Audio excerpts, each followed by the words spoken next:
Welcome, true believers, to a journey through the neon-lit streets and corporate towers of Marvel 2099. Tonight, we explore a cyberpunk future where heroes are memories transformed into religious devotion, where megacorporations have replaced governments, and where the line between salvation and damnation glows in electric blue. So settle in, get comfortable, and let your mind drift through the chrome and shadows of tomorrow. We'll walk slowly through each timeline, each reboot, each moment that shaped Marvel's strangest future. There's no rush here, no need to solve every corporate conspiracy. Just let the story wash over you like gentle digital rain falling on Nueva York's gleaming spires. The story of Marvel 2099 begins not in the future, but with the death of the past. In the year 1999, as humanity stood on the threshold of a new millennium, the Marvel Universe experienced what historians would later call the Great Cataclysm. This was not a single catastrophic event, but rather a cascading series of conflicts and disasters that would fundamentally reshape the world and bring about the end of the Age of Heroes.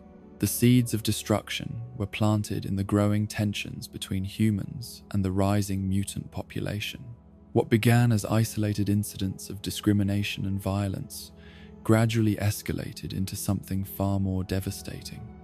The official handbook of the Marvel Universe describes this period as a civil war, though the term hardly captures the scope and brutality of what transpired. It was a conflict that consumed nations, turned families against each other, and ultimately left both sides decimated and broken. The mutant war raged for years, spreading across continents and drawing in heroes and villains alike. The superhuman population, which had for decades served as protectors and champions of humanity, found themselves forced to choose sides in a conflict where there were no clear heroes and no easy victories. Some fought to protect human civilians caught in the crossfire. Others sought to end the violence through negotiation and understanding, but many simply tried to survive as the world burned around them. The cosmic forces that had long watched over Earth seemed to turn their backs on humanity during this dark period. A mysterious spatial barrier appeared around the solar system, though its origins remained unexplained and its purpose unclear. This barrier effectively trapped humanity within the Milky Way, cutting them off from the broader galactic community just when they needed allies the most. Whether this was a protective measure imposed by some benevolent cosmic entity or a quarantine designed to contain the spreading chaos, no one could say with certainty. As the war dragged on, the casualties mounted beyond anything the world had ever seen. Entire cities were reduced to radioactive wastelands. Governments collapsed under the strain of constant conflict, and the infrastructure of modern civilization crumbled. But perhaps most tragically of all, the superhuman population that had defined the Marvel Universe for generations was virtually wiped out. Heroes and villains fell in equal measure, their extraordinary abilities ultimately proving insufficient against the sheer scale of the devastation. The war finally ended not with victory for either side, but with mutual exhaustion and the recognition that continued fighting would mean the complete annihilation of both human and mutant populations. The few survivors on both sides faced a world that bore little resemblance to the one they had known. The Age of Heroes, which had lasted for decades and produced legends that inspired countless generations, was officially over. In the aftermath of the Great Cataclysm, the traditional power structures that had governed human society for centuries simply ceased to exist. National governments, weakened by years of war and lacking the resources to maintain order, either collapsed entirely or were absorbed by the only institutions with sufficient resources and organization to fill the void: the megacorporations.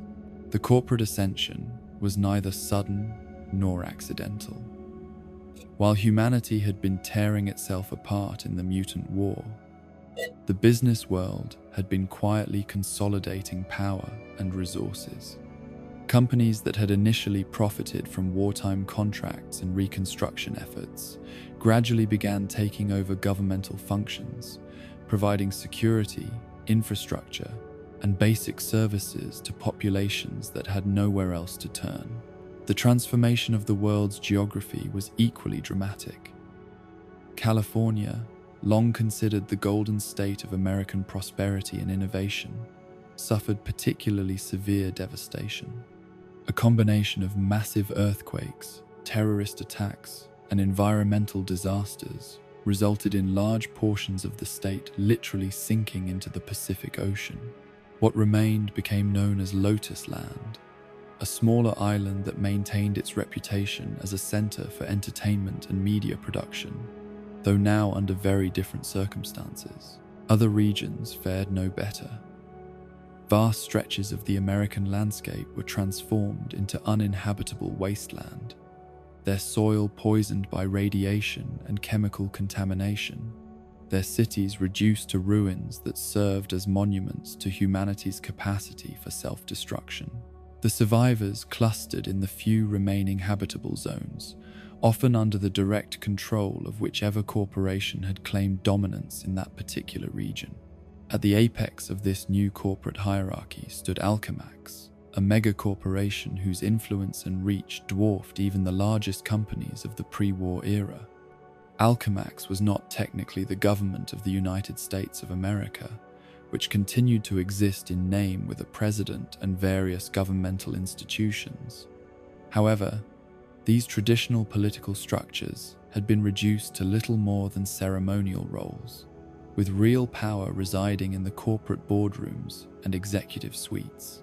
Alchemax's dominance was built on its ability to provide what the shattered world desperately needed: stability, security, and the promise of a better future. The company's research and development division, led by the brilliant but morally ambiguous Tyler Stone, worked tirelessly to develop new technologies and solutions for the problems facing post-war society.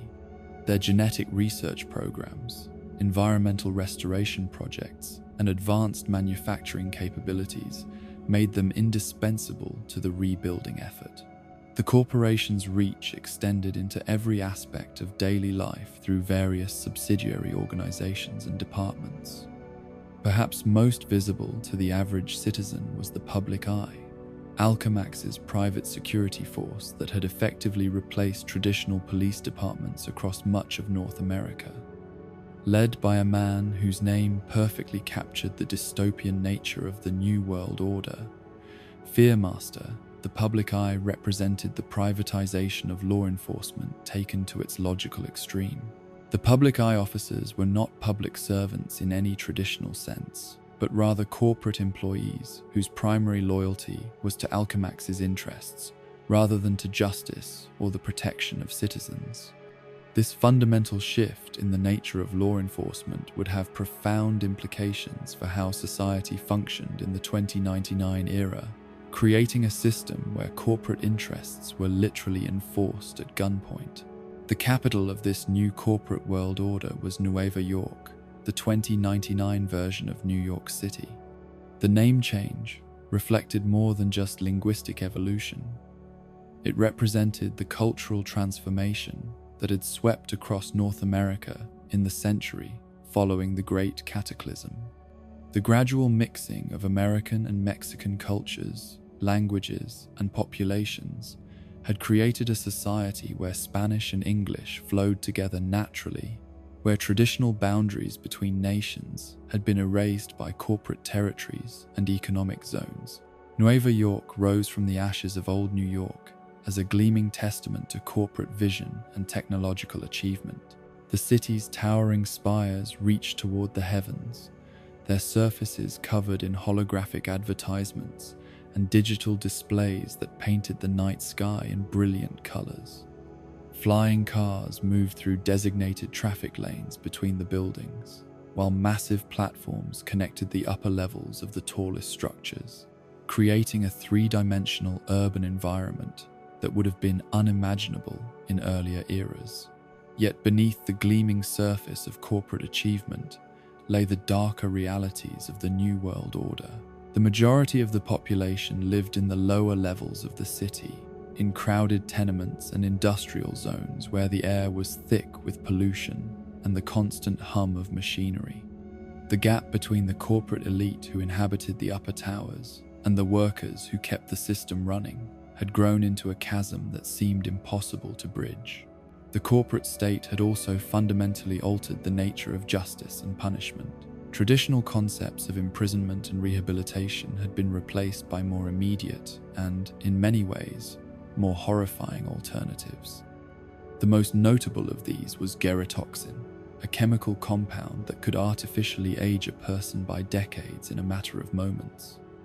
Rather than sentencing criminals to years in prison, the corporate justice system could simply inject them with gerotoxin and watch them age 40 or 50 years instantly, transforming a young offender into an elderly person facing the immediate consequences of a shortened lifespan.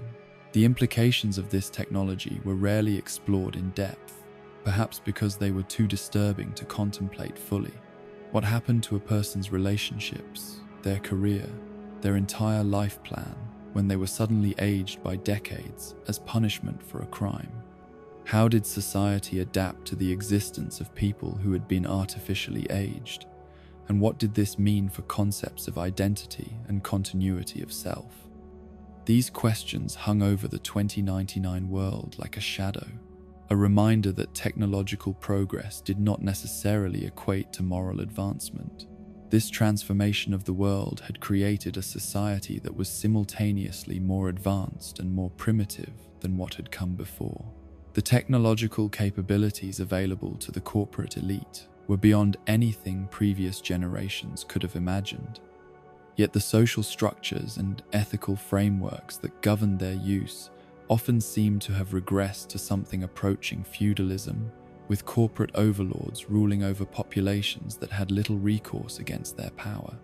But perhaps the most fascinating aspect of this new world was how it had processed the trauma of losing its heroes. The absence of the great champions who had defined the Marvel universe for generations had created a psychological and spiritual void that demanded to be filled. Into this vacuum had rushed something entirely unexpected: the transformation of heroism from reality into religion, from lived experience into mythological devotion that would shape the spiritual landscape of 2099 in ways both beautiful and dangerous. In the darkest years following the Great Cataclysm, when the corporations had claimed dominion over the ruins of civilization and heroes existed only in whispered stories and religious devotion, 4 individuals would emerge to challenge the new order. They came not from the halls of power or the towers of corporate might, but from within the system itself, transformed by accident, tragedy, and the relentless pursuit of justice into something the world desperately needed. Symbols of resistance against the corporate tyranny that had consumed their reality. The first of these champions arrived not from the present, but from the past itself, carried forward by forces beyond mortal understanding to confront a world he could barely recognize. Victor Von Doom had ruled Latveria with an iron fist for decades, his brilliant mind and indomitable will making him one of the most formidable figures in the Marvel universe. But even Doom could not have predicted the circumstances that would bring him face to face with the dystopian future of 2099. The manifestation of doom in the desert wastes of the post-apocalyptic world was heralded by one of the longest comic book sound effects ever recorded, a thunderous proclamation that seemed to shake the very foundations of reality. 2 criminals fleeing from a police drone suddenly found themselves confronted by a figure in gleaming armor whose presence commanded both fear and respect. Doom's memory was fragmentary, clouded by whatever temporal forces had brought him to this strange new era, but his essential nature remained unchanged. With characteristic arrogance and theatrical flair, Doom dispatched the pursuing drone with a single, devastating blast. The technology of 2099 proving no match for his mystical and scientific prowess. His demand to be taken to whoever ruled Latveria in this time was delivered with the same imperious tone that had once commanded respect from presidents and kings, though the world he found himself in bore little resemblance to the one he had known. The ruler of this future Latveria was a man whose name perfectly embodied the excessive nature of the cyberpunk era. Tiger Wilde, a cyborg who had successfully isolated the small Eastern European nation from corporate control and established himself as its absolute dictator. Wilde had grown accustomed to dealing with periodic intrusions from doombots, automated duplicates that occasionally attempted to reclaim Latveria for their absent master, but the arrival of what appeared to be the genuine Victor von Doom presented an entirely different challenge. The confrontation between Doom and Wilde was swift and decisive, though not in the way anyone familiar with Doom's legendary prowess might have expected. The century of technological advancement that separated Doom's era from 2099 had given Wilde access to weapons and defenses that could neutralize even Doom's formidable armor.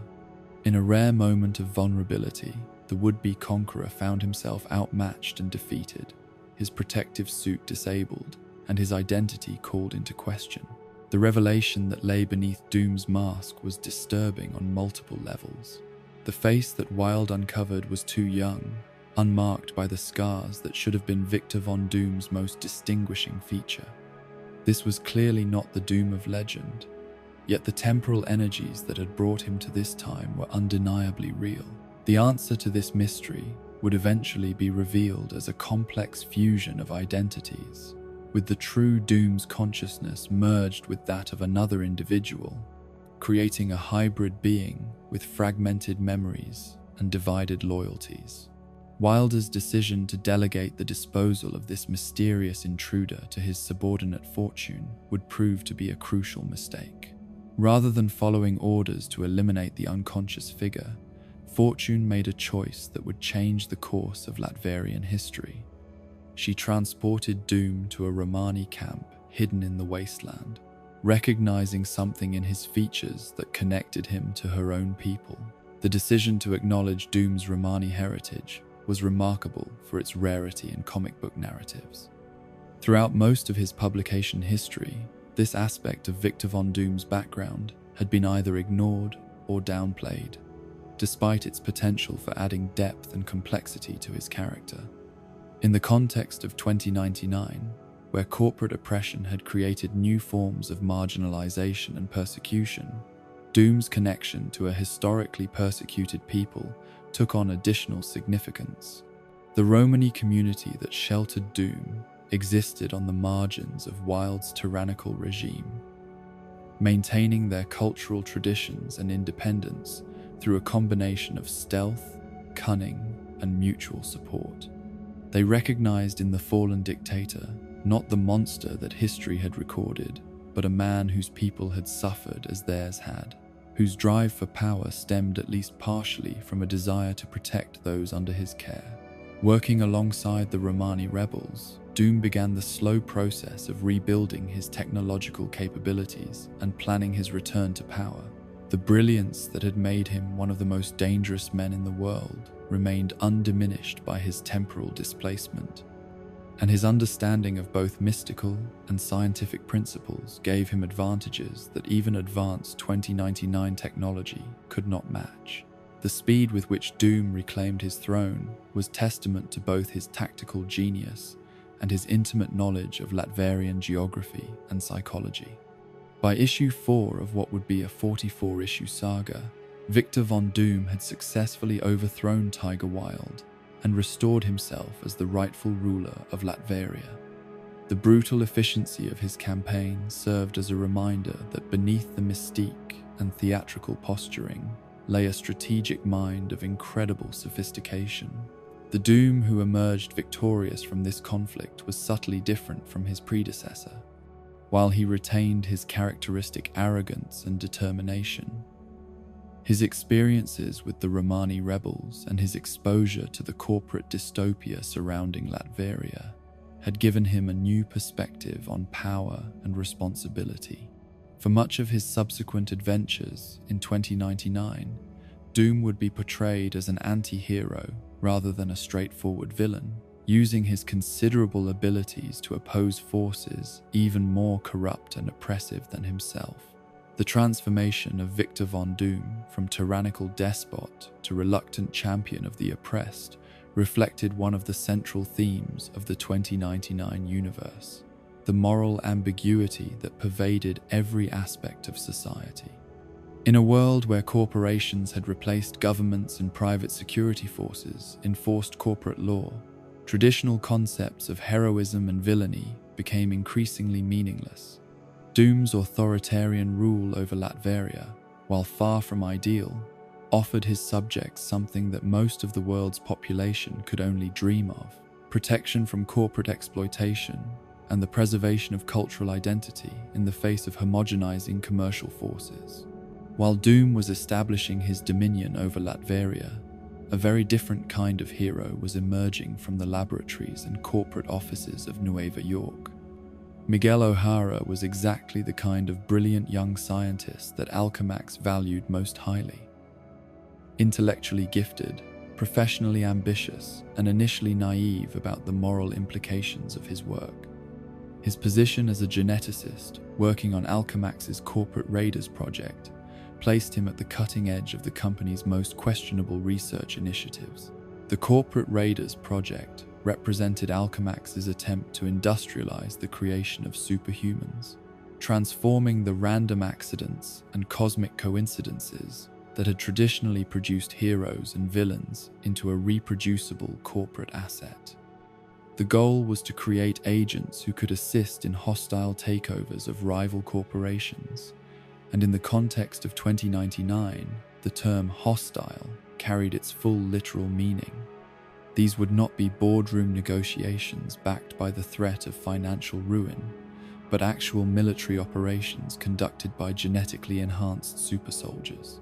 Miguel's research focused on the integration of animal DNA into human genetic structures, an approach that had proven successful in creating superhumans throughout Marvel history.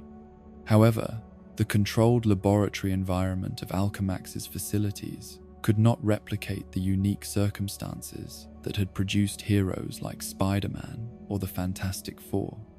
Instead of gaining beneficial mutations, the test subjects typically died in agony or were transformed into grotesque monsters that had to be terminated for their own sake and the safety of others. The ethical weight of these failures began to weigh heavily on Miguel's conscience. Each failed experiment represented not just a scientific setback, but the destruction of a human life in service of corporate ambitions. The growing disconnect between his personal values and his professional responsibilities eventually drove him to seek a way out of the program. But his attempt to resign would trigger the chain of events that would transform him into Spider-Man 2099. Tyler Stone's response to Miguel's resignation attempt revealed the true nature of employment relationships in the corporate dystopia of 2099. Rather than accepting his employee's decision to leave, Stone drugged Miguel with Rapture, a synthetic compound designed specifically for corporate control. Rapture was not merely addictive in the traditional sense. It bonded with the user's DNA on a molecular level, creating a dependency that could never be cured through conventional means. It was the perfect tool for ensuring employee loyalty in a system where human resources were literally owned by their corporate employers. Miguel's plan to circumvent his addiction demonstrated both his scientific brilliance and his intimate knowledge of Alchemax's systems. Rather than attempting to cure the addiction directly, which he knew to be impossible with current technology, he devised a more elegant solution. By using the same genetic manipulation equipment that had killed so many test subjects, he could theoretically reset his DNA to its pre-addiction state, effectively erasing the molecular changes that made him dependent on Rapture. The sabotage of Miguel's procedure by his jealous supervisor transformed what should have been a liberation into something far more profound and dangerous.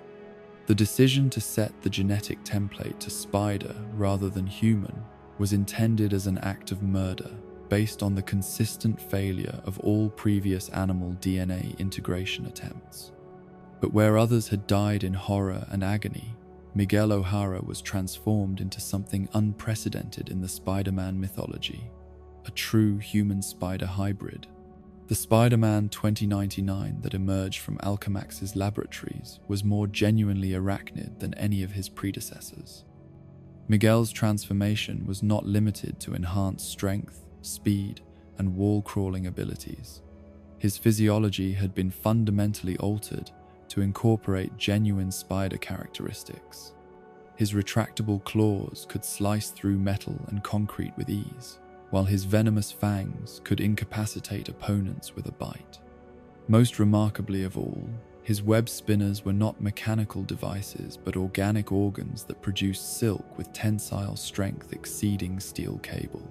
The absence of spider sense from Miguel's power set was compensated by enhanced versions of his natural human senses, pushed to near superhuman levels of acuity. His vision could track objects moving at incredible speeds. His hearing could detect conversations through soundproofed walls. And his sense of touch was so refined that he could navigate in complete darkness by feeling air currents and vibrations. A minor telepathic ability allowed him to sense the emotional states of those around him, providing a different but equally effective form of danger detection. The accidental death of his saboteur during Miguel's escape from the laboratory marked the beginning of his transformation from reluctant test subject to active hero. The supervisor's attempt to shoot Miguel resulted in his own death when Miguel's newly manifested claws shredded his arm, causing him to fall from the laboratory's window to the street below. This first taste of violence and its consequences would haunt Miguel throughout his early adventures, serving as a constant reminder of the deadly potential contained within his transformed body. The arrival of the public eye officers to investigate the disturbance forced Miguel to make his first choice between hiding his transformation and using it to help others. His escape by catching the hang glider of a passing Thorite was both desperate improvisation and symbolic connection to the New World's religious underground. The Thorite's immediate recognition of Miguel as a harbinger of Thor's return demonstrated how deeply the hero worship religions had penetrated 2099 society. Miguel's reluctance to embrace a heroic identity set him apart from many of his Spider-Man predecessors. Where Peter Parker had been driven by responsibility and guilt, Miguel was motivated primarily by self-preservation and the desire to live a normal life despite his extraordinary circumstances. His first appearance in costume was not a choice to become a hero, but a practical decision to conceal his identity during a confrontation with the bounty hunter Venture. The costume that would become iconic to Spider-Man 2099 had perhaps the most unusual origin story of any superhero outfit in comic book history. Made from unstable molecules, the same material used for Fantastic Four uniforms, the suit had originally been designed as a Day of the Dead festival costume. The implication that Miguel needed an indestructible outfit for a cultural celebration spoke volumes about the dangerous nature of 2099 society, where even religious festivals could apparently result in violent confrontations. The most fascinating aspect of Miguel's costume was the color controversy that would persist for decades. While the suit appeared blue and red to readers and was consistently described as such in later publications, the original comics explicitly stated that it was black and red. Multiple references in early issues described Miguel as black-clad and mentioned the dark color of his outfit, yet the artistic representation clearly showed blue highlighting. This discrepancy arose from the common 1990s comic book practice of using blue highlighting to indicate black areas in shadow. Artists routinely drew black costumes with blue highlights to give them depth and visual interest, and readers were expected to understand that the blue was merely an artistic convention rather than the actual color. However, Spider-Man's iconic red and blue color scheme was so deeply embedded in popular culture that readers interpreted Miguel's costume as a variation on the classic design rather than a completely different color combination. The gradual acceptance of the blue interpretation over the original black created one of the most interesting examples of reader interpretation overriding authorial intent in comic book history. Rather than fighting to preserve the original vision, Marvel eventually embraced the popular misconception and officially changed the costume's canonical colors to match reader expectations. The 2019 reboot would eventually provide an in-universe explanation for this change, but at the time it represented a rare instance of fan perception becoming official reality. Miguel's personality and character development reflected the darker sensibilities of 1990s comic book storytelling, but taken to extremes that were sometimes unintentionally comedic. His brooding, sarcastic demeanor and tendency toward violent solutions marked him as a product of his era, when comic book heroes were expected to be edgier and more morally ambiguous than their predecessors. The quality of Miguel's dialogue and characterization in these early issues was often questionable, reflecting both the rushed production schedules of 1990s comics and the industry's struggle to balance mature themes with commercial accessibility.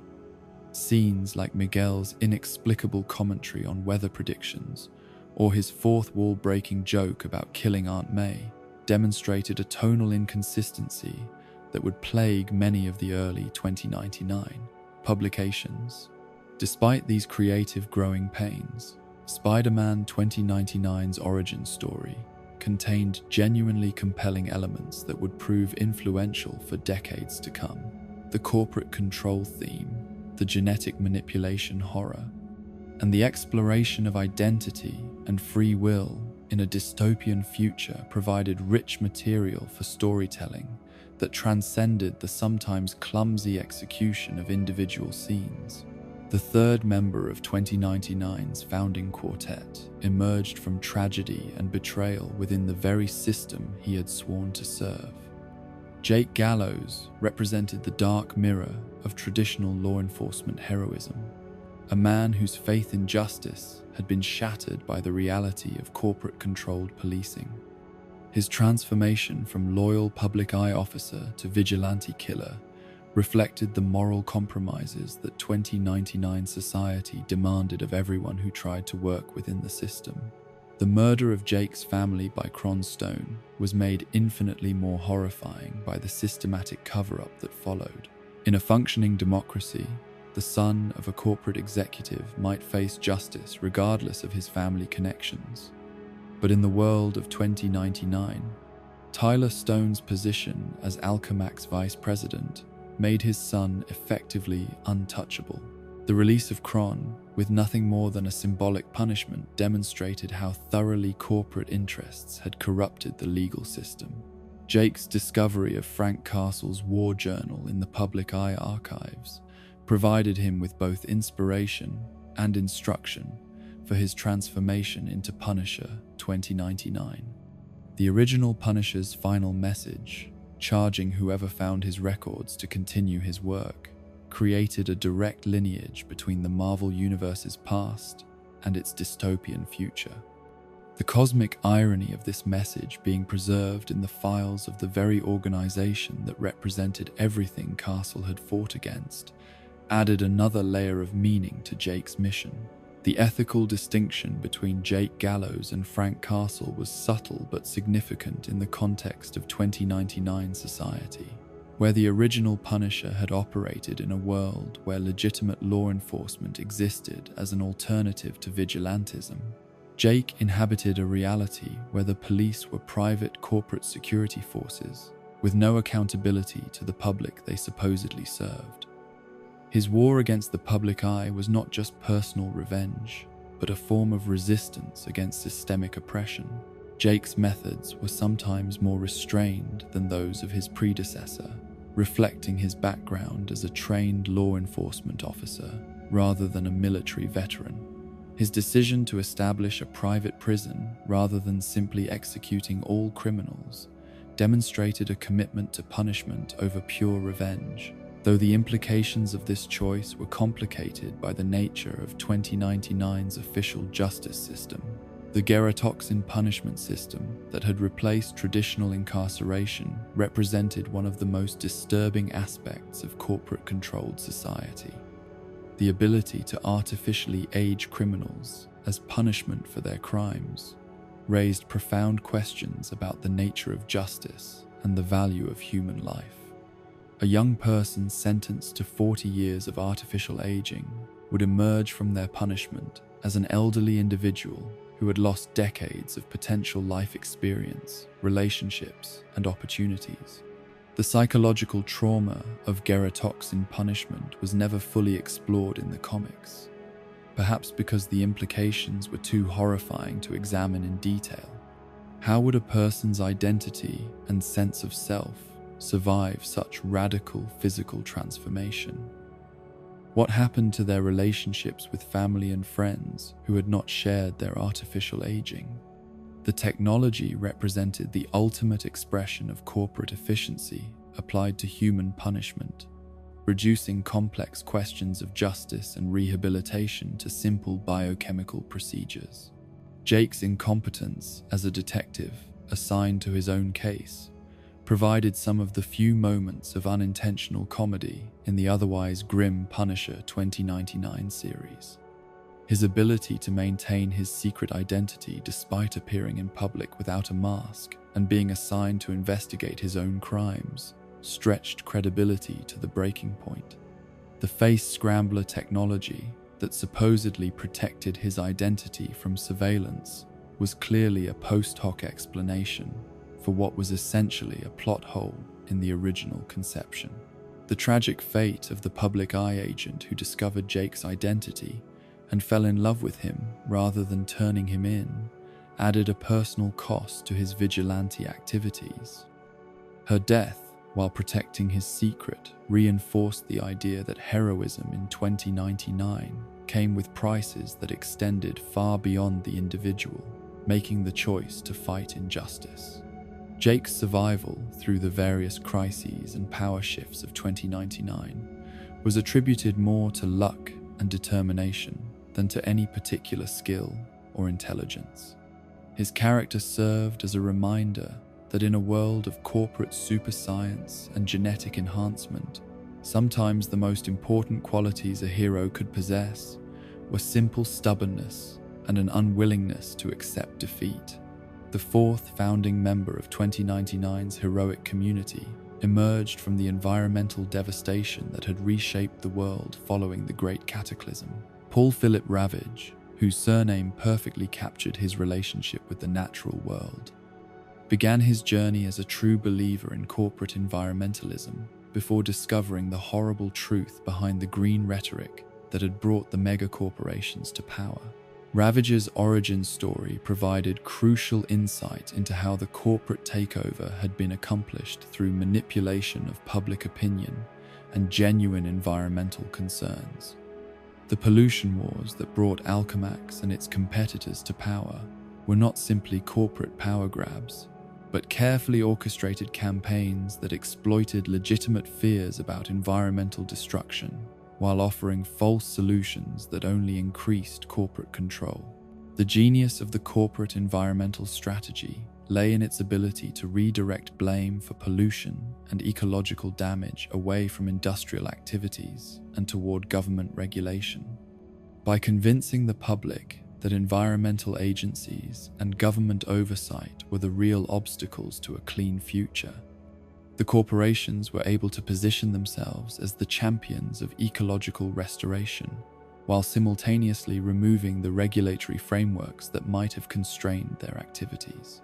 Ravage's role as a hero of the pollution wars demonstrated how even well-intentioned individuals could be manipulated into serving interests that directly contradicted their stated values. His genuine commitment to environmental protection made him an ideal spokesperson for Alchemax's anti-pollution initiatives, lending credibility to programs that were designed more for public relations than for actual environmental improvement. The appointment of Ravage as head of Eco Central represented the perfect synthesis of corporate cynicism and environmental idealism.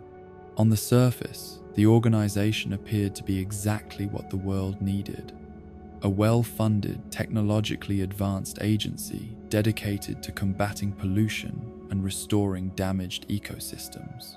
In reality, it was another tool of corporate oppression, using environmental concerns as justification for surveillance, persecution, and elimination of anyone who threatened corporate interests.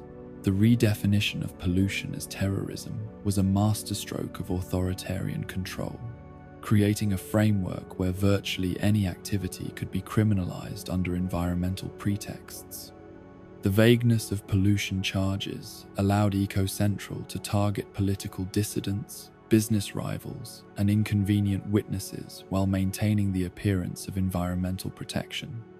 Anyone who criticized corporate activities could be accused of promoting pollution through their opposition to corporate environmental programs. Ravage's awakening to the true nature of his organization came through his exposure to rumors of corruption within EcoCentral itself. His investigation into these allegations revealed the systematic abuse of environmental law for political and economic purposes, transforming his worldview and setting him on a collision course with his corporate masters. The decision to frame him for environmental crimes and exile him to Hell Rock was both punishment for his curiosity and a demonstration of how easily the system could be turned against its own agents. Hell Rock itself represented the ultimate failure of corporate environmental policy, a wasteland so contaminated and dangerous that even the corporations preferred to use it as a dumping ground rather than attempting remediation. The irradiated landscape served as home to outcasts, dissidents, and genetic experiments that had escaped or been discarded by their corporate creators. It was a place where the normal rules of 2099 society didn't apply, creating space for alternative communities and resistance movements. The presence of Barrio Man's followers in Hell Rock connected Ravage's story to the broader themes of hero worship and religious resistance that ran throughout the 2099 universe. These communities of believers kept alive not just the memory of the lost heroes, but their values and ideals, creating seeds of hope and rebellion in the most desolate corners of the corporate world. Deathstrike's true identity as the former president of the United States added a layer of political commentary to Ravage's adventures that was both obvious and effective. The transformation of America's highest elected official into a radioactive monster ruling over a wasteland of corporate rejects served as a powerful metaphor for the complete corruption of democratic institutions. The president's exile and mutation represented the final victory of corporate power over political authority. Ravage's own transformation through radiation exposure followed familiar comic book patterns while adding elements specific to the 2099 setting. His augmentation with energy projection capabilities represented the corporate approach to human enhancement, while his eventual mutation into a more bestial form reflected the uncontrolled consequences of environmental contamination. The shifting nature of his abilities throughout his publication run suggested that his transformation was ongoing, a continuous process of adaptation to the hostile environment of Hell Rock. The eventual revelation of Ravage's family connections to the Green Globe Corporation added another layer of corporate intrigue to his story, while providing him with resources and legitimacy that made his later adventures possible. His temporary role as a corporate executive allowed him to work within the system while maintaining his commitment to environmental justice, though this compromise would ultimately prove unsustainable. Ravage's succession of Deathstrike as ruler of Hell Rock represented both a personal victory and a symbolic triumph of environmental idealism over political corruption. However, his acceptance of leadership over the wasteland community also marked his complete separation from mainstream 2099 society, transforming him from a corporate insider into a leader of the permanently dispossessed. The four founding heroes of 2099 Each represented different responses to corporate oppression and environmental destruction. Doom used temporal displacement and royal authority to carve out a space free from corporate control. Miguel employed scientific knowledge and spider powers to resist from within the corporate structure. Jake embraced vigilante violence as a response to systematic corruption of law enforcement. Ravage chose exile and leadership of the dispossessed as his form of resistance. Together, they demonstrated that heroism in the corporate dystopia required not just extraordinary abilities, but the courage to challenge systems of power that claim to represent order and progress, while actually perpetuating oppression and environmental destruction. As the success of the original 2099 heroes demonstrated the viability of the cyberpunk superhero concept, Marvel began expanding the line with new characters and titles that would flesh out the world and explore different aspects of the dystopian future. These additions would bring fresh perspectives to the corporate-controlled landscape, while maintaining the dark, edgy sensibilities that had made the initial launch such a commercial success. Each new hero represented a different facet of resistance against the mega-corporate hegemony. From the streets of the urban wasteland to the laboratories where science had become indistinguishable from horror. The expansion began with one of the most psychologically complex origin stories in the entire 2099 universe, a tale that combined corporate manipulation of religion with the primal forces of gamma radiation. John Eisenhardt's transformation into Hulk 2099 emerged from the intersection of Hollywood's cynicism and genuine spiritual devotion, creating a character whose very existence challenged the boundaries between exploitation and faith. Eisenhardt's position as a studio executive in the remnants of California, now known as Lotus Land, placed him at the heart of an entertainment industry that had somehow survived the ecological and social collapse that had consumed much of the continent. The island that remained of the once golden state had maintained its role as a center for film and television production, though the content and methods had adapted to the harsh realities of 2099 society. The Knights of Banner represented one of the smaller but more dedicated hero worship cults that had emerged in the post-heroic world. Unlike the broad-based Thorite movement, with its emphasis on the eventual return of the Thunder God, the Knights focused their devotion on the memory of Bruce Banner and his gamma-powered alter ego. Their religious practices combined scientific research with spiritual discipline, as they sought to understand and replicate the cosmic accident that had created one of the world's most powerful heroes. Eisenhardt's initial approach to the Knights was purely mercenary, driven by his assessment of their commercial potential rather than any genuine interest in their beliefs or goals. The story of a religious cult attempting to recreate the Hulk through scientific experimentation struck him as the perfect material for a blockbuster film, combining action, science fiction, and social commentary in a package that would appeal to 2099 audiences hungry for stories of empowerment and transformation. The Knights' rejection of Eisenhardt's offer reflected their understanding that their sacred mission could not be commodified without being fundamentally corrupted. Their gamma radiation experiments were not entertainment or even simple scientific research, but acts of religious devotion designed to bring about the return of their patron saint. The commercial exploitation of their faith would have transformed a spiritual quest into a corporate product, stripping away the meaning and purpose that gave their lives structure in the chaotic world of 2099. Eisenhardt's manipulation of the young knight named Gawain revealed the depths of corporate cynicism that pervaded even seemingly innocent entertainment projects. By exploiting the youth's inexperience and desire for recognition, Eisenhardt was able to gather the information he needed to expose the Knights to the public eye, demonstrating how easily trust could be weaponized in service of commercial interests. The public eye's response to Eisenhardt's intelligence went far beyond what he had expected or intended, revealing the brutally efficient nature of corporate law enforcement. Rather than arresting the knights for illegal scientific experimentation, the officers simply began executing them on sight, treating the religious community as a terrorist cell that needed to be eliminated rather than processed through any legal system. This escalation, from corporate espionage to mass murder, demonstrated how quickly situations could spiral out of control in a world where private security forces answered only to their corporate masters.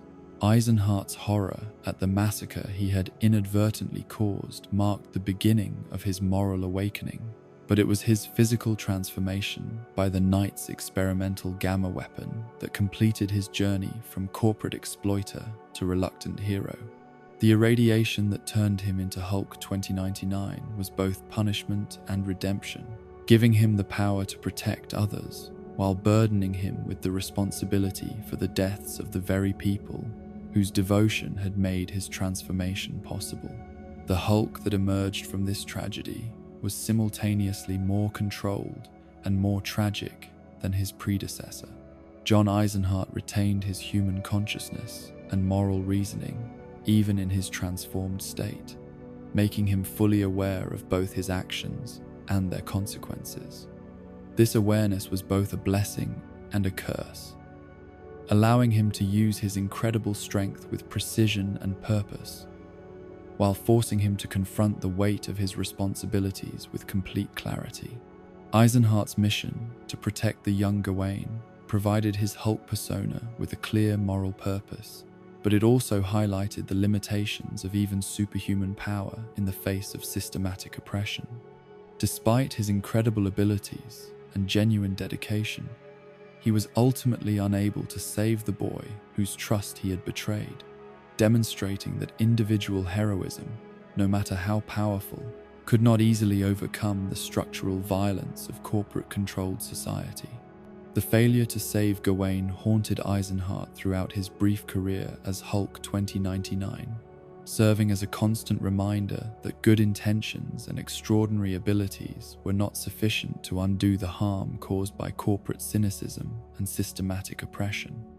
His transformation from entertainment executive to gamma-powered protector represented a form of poetic justice, but it was justice that came too late to save the innocent victims of his earlier choices.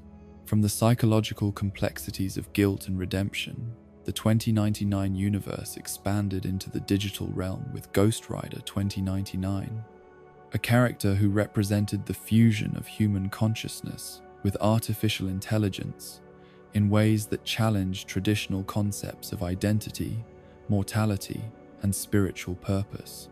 Zero Cochrane's transformation from flesh and blood hacker to digital consciousness embodied in mechanical form reflected the cyberpunk movement's fascination with the boundary between human and machine, mind and program. The setting of Transverse City provided a perfect backdrop for Ghost Rider's adventures, representing the logical extreme of American urban development taken to its most absurd conclusion.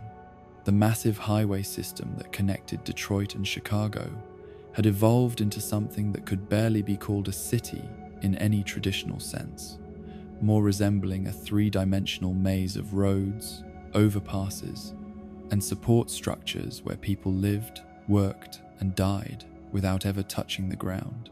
Zero's affiliation with the Hotwire Martyrs placed him within the underground hacker culture that served as one of the primary forms of resistance to corporate control in 2099.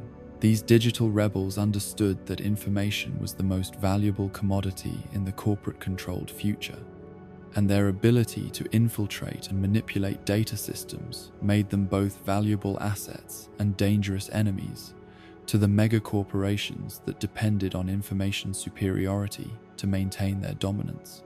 The conflict with the artificial kids that led to Zero's death represented the inevitable violence that resulted when different hacker gangs competed for the same digital resources.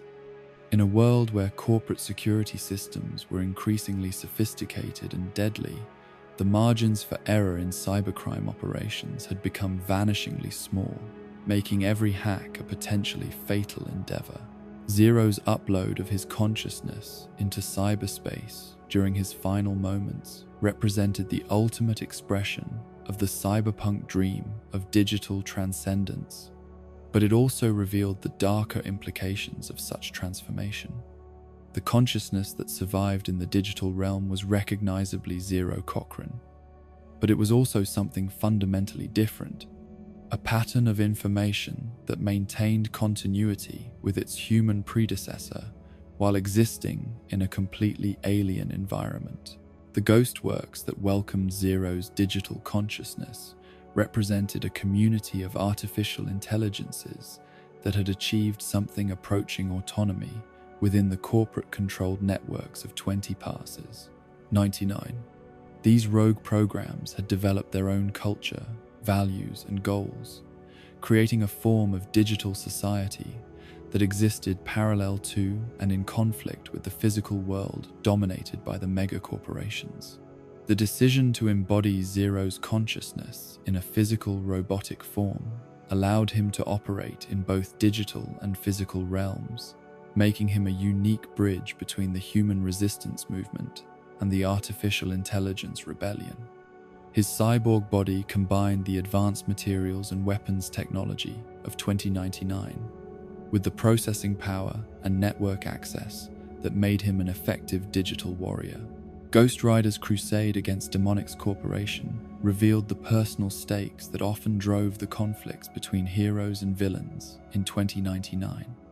The revelation that the corporate executive he was fighting was his own father added layers of family drama to what might otherwise have been a straightforward battle between good and evil, demonstrating how the corporate system had corrupted even the most fundamental human relationships. The relative isolation of Ghost Rider 2099 from the broader 2099 universe reflected both the character's unique nature and the challenges of integrating digital consciousness themes with the more traditional superhero elements that dominated other titles. His adventures were largely self-contained, focusing on the specific threats and opportunities present in the digital realm, rather than the corporate politics and environmental disasters that occupied other heroes. The expansion of 2099 continued with the introduction of the X-Men, a team that represented both continuity with the Marvel Universe's mutant mythology and adaptation to the specific challenges of the corporate-controlled future. Unlike many other 2099 titles that featured updated versions of classic characters, X-Men 2099 presented an entirely original cast of mutants whose powers and personalities were designed specifically for the cyberpunk setting. The decision to create a completely new roster of X-Men, rather than updating classic characters, reflected the unique position of mutants in 2099 society.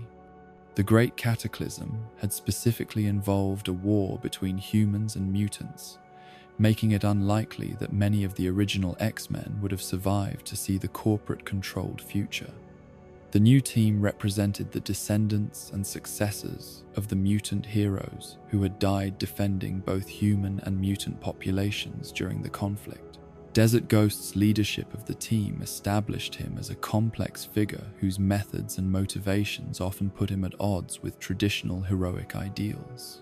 His background as an anti-corporate revolutionary gave him the skills and mindset necessary to operate effectively in 2099 society, but it also meant that he was willing to use tactics and accept casualties that more traditional heroes might have rejected. The constantly changing roster of X-Men 2099 reflected both the dangerous nature of anti-corporate resistance and the editorial challenges of maintaining a team book in the rapidly evolving comic book market of Badi, the 1990s. Characters were introduced, developed, and eliminated with a frequency that made it difficult for readers to develop lasting attachments, but which also created a sense of genuine danger and uncertainty around the team's adventures. Cerebra's role as the team's telepathic scout represented an adaptation of the Cerebro concept to the more dangerous and morally ambiguous world of 2099. Her ability to detect mutant genes made her invaluable for recruiting new team members and identifying potential threats. But it also placed her at the center of ethical debates about privacy, consent, and the right of individuals to keep their genetic heritage secret in a world where such information could be used against them. The introduction of X Nation as a spin-off series demonstrated Marvel's confidence in the X-Men 2099 concept, while also providing an opportunity to explore different aspects of mutant experience in the corporate-controlled future. The inclusion of Exodus, a character from the main Marvel timeline who had simply slept through the intervening decades, provided a direct connection to the pre-Cataclysm world and a perspective on how much had changed during the century of corporate rule. The portrayal of mutants as rebels and outcasts in 2099 reflected both their traditional role in Marvel Comics and the specific challenges they faced in a world where genetic identity had become a matter of corporate interest. The megacorporations' involvement in genetic research and human enhancement meant that mutants were viewed not just as potential threats, but as valuable resources whose abilities could be studied, replicated, or exploited for commercial purposes. Perhaps the most complex and morally ambiguous expansion of the 2099 universe came with the introduction of the artificial Asgardians, a project that revealed the depths of corporate cynicism and manipulation, while also exploring themes of faith, identity, and the power of religious belief. The creation of false gods by Alchemax represented the ultimate commodification of spirituality, transforming genuine religious devotion into a tool for maintaining corporate control. The Thorite movement's influence on 2099 society had grown far beyond what its founders might have expected, attracting not just genuine believers, but also individuals seeking community, purpose, and hope in a world that offered precious little of any of those commodities. The religion's emphasis on Thor's eventual return provided comfort to people living under corporate oppression, suggesting that divine justice would eventually triumph over human greed and corruption. Alchemax's decision to exploit this religious movement by creating artificial Asgardians demonstrated both sophisticated understanding of human psychology and complete disregard for the spiritual needs of their target population. Rather than simply suppressing the Thorite religion, which might have created martyrs and strengthened resistance, the corporation chose to co-opt and control it by providing false gods who would redirect religious energy toward corporate-approved channels. The process of creating the artificial Asgardians involved both advanced technology and human experimentation on a scale that rivaled the worst excesses of totalitarian regimes. The selection of test subjects from among the Thorite population was particularly cynical, using the believers' own faith against them by offering them the chance to become the gods they worshipped. The volunteers who underwent the experimental procedures had no way of knowing that they were being transformed into tools of corporate oppression rather than genuine divine beings. The success of the Asgardian project in winning popular support demonstrated the power of religious symbolism and the hunger of 2099 populations for heroes who could stand against corporate tyranny. The artificial gods were immediately accepted as authentic by most of the Thorite community, who were so desperate for divine intervention that they were willing to overlook inconsistencies and suspicious circumstances surrounding their savior's arrival. The artificial Asgardians' assignment to combat the various anti-corporate heroes operating throughout 2099 represented the perfect fusion of religious authority and corporate security. Unlike the public eye or other corporate enforcement agencies, the false gods could claim divine mandate for their actions, making resistance to their authority seem not just illegal but sacrilegious. The first major crossover event of the 2099 universe brought together all the established heroes to confront the artificial Asgardians, creating an epic conflict that tested both their individual abilities and their capacity for cooperation. The battle was not just a physical confrontation, but an ideological struggle over the nature of heroism, divinity, and resistance to oppression. The revelation that most of the artificial Asgardians were mind-controlled victims rather than willing collaborators added moral complexity to the conflict, forcing the heroes to find ways to defeat their opponents without causing unnecessary harm to individuals who were themselves victims of corporate manipulation. This challenge required tactical sophistication and moral restraint that distinguished the true heroes from the corporate security forces they opposed. Loki's unique position as the only artificial Asgardian who had avoided mind control made him perhaps the most interesting character in the entire project. His awareness of his artificial nature and his deliberate choice to embrace deception and chaos over corporate servitude reflected both the mythological Loki's traditional role and the specific moral ambiguities of 2099 society. The transformation of Loki into Halloween Jack, following the collapse of the Asgardian project, demonstrated his adaptability and his commitment to chaos as a form of resistance against corporate order. His new identity allowed him to continue operating as a trickster figure while avoiding the religious baggage that had made his Loki persona useful to Alchemax's manipulation schemes. Halloween Jack's subsequent adventures represented a form of anarchist heroism that was uniquely suited to the corporate-controlled world of 2099. His shape-shifting abilities and complete lack of moral constraints made him an unpredictable enemy of corporate authority, capable of striking anywhere and disappearing before security forces could respond effectively. The broader implications of the artificial Asgardian project extended far beyond its immediate impact on the established heroes. The revelation that Alchemax was capable of creating false gods and manipulating religious beliefs on such a massive scale called into question the authenticity of every aspect of 2099 society. If the corporations could manufacture divinity itself, what other fundamental assumptions about reality might be corporate constructions designed to maintain control? The psychological trauma experienced by Thorite believers who discovered that their gods were artificial created lasting damage to the hero worship religious movement, though it did not eliminate faith entirely.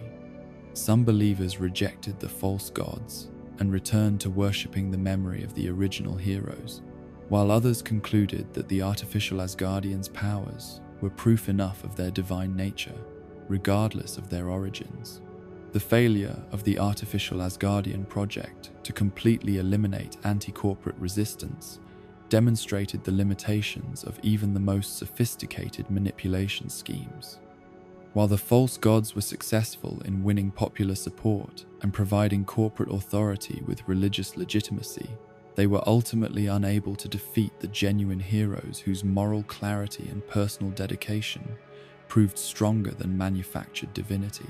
The introduction of supporting characters and concepts during this expansion phase helped to flesh out the world of 2099 and provide context for the heroes' adventures.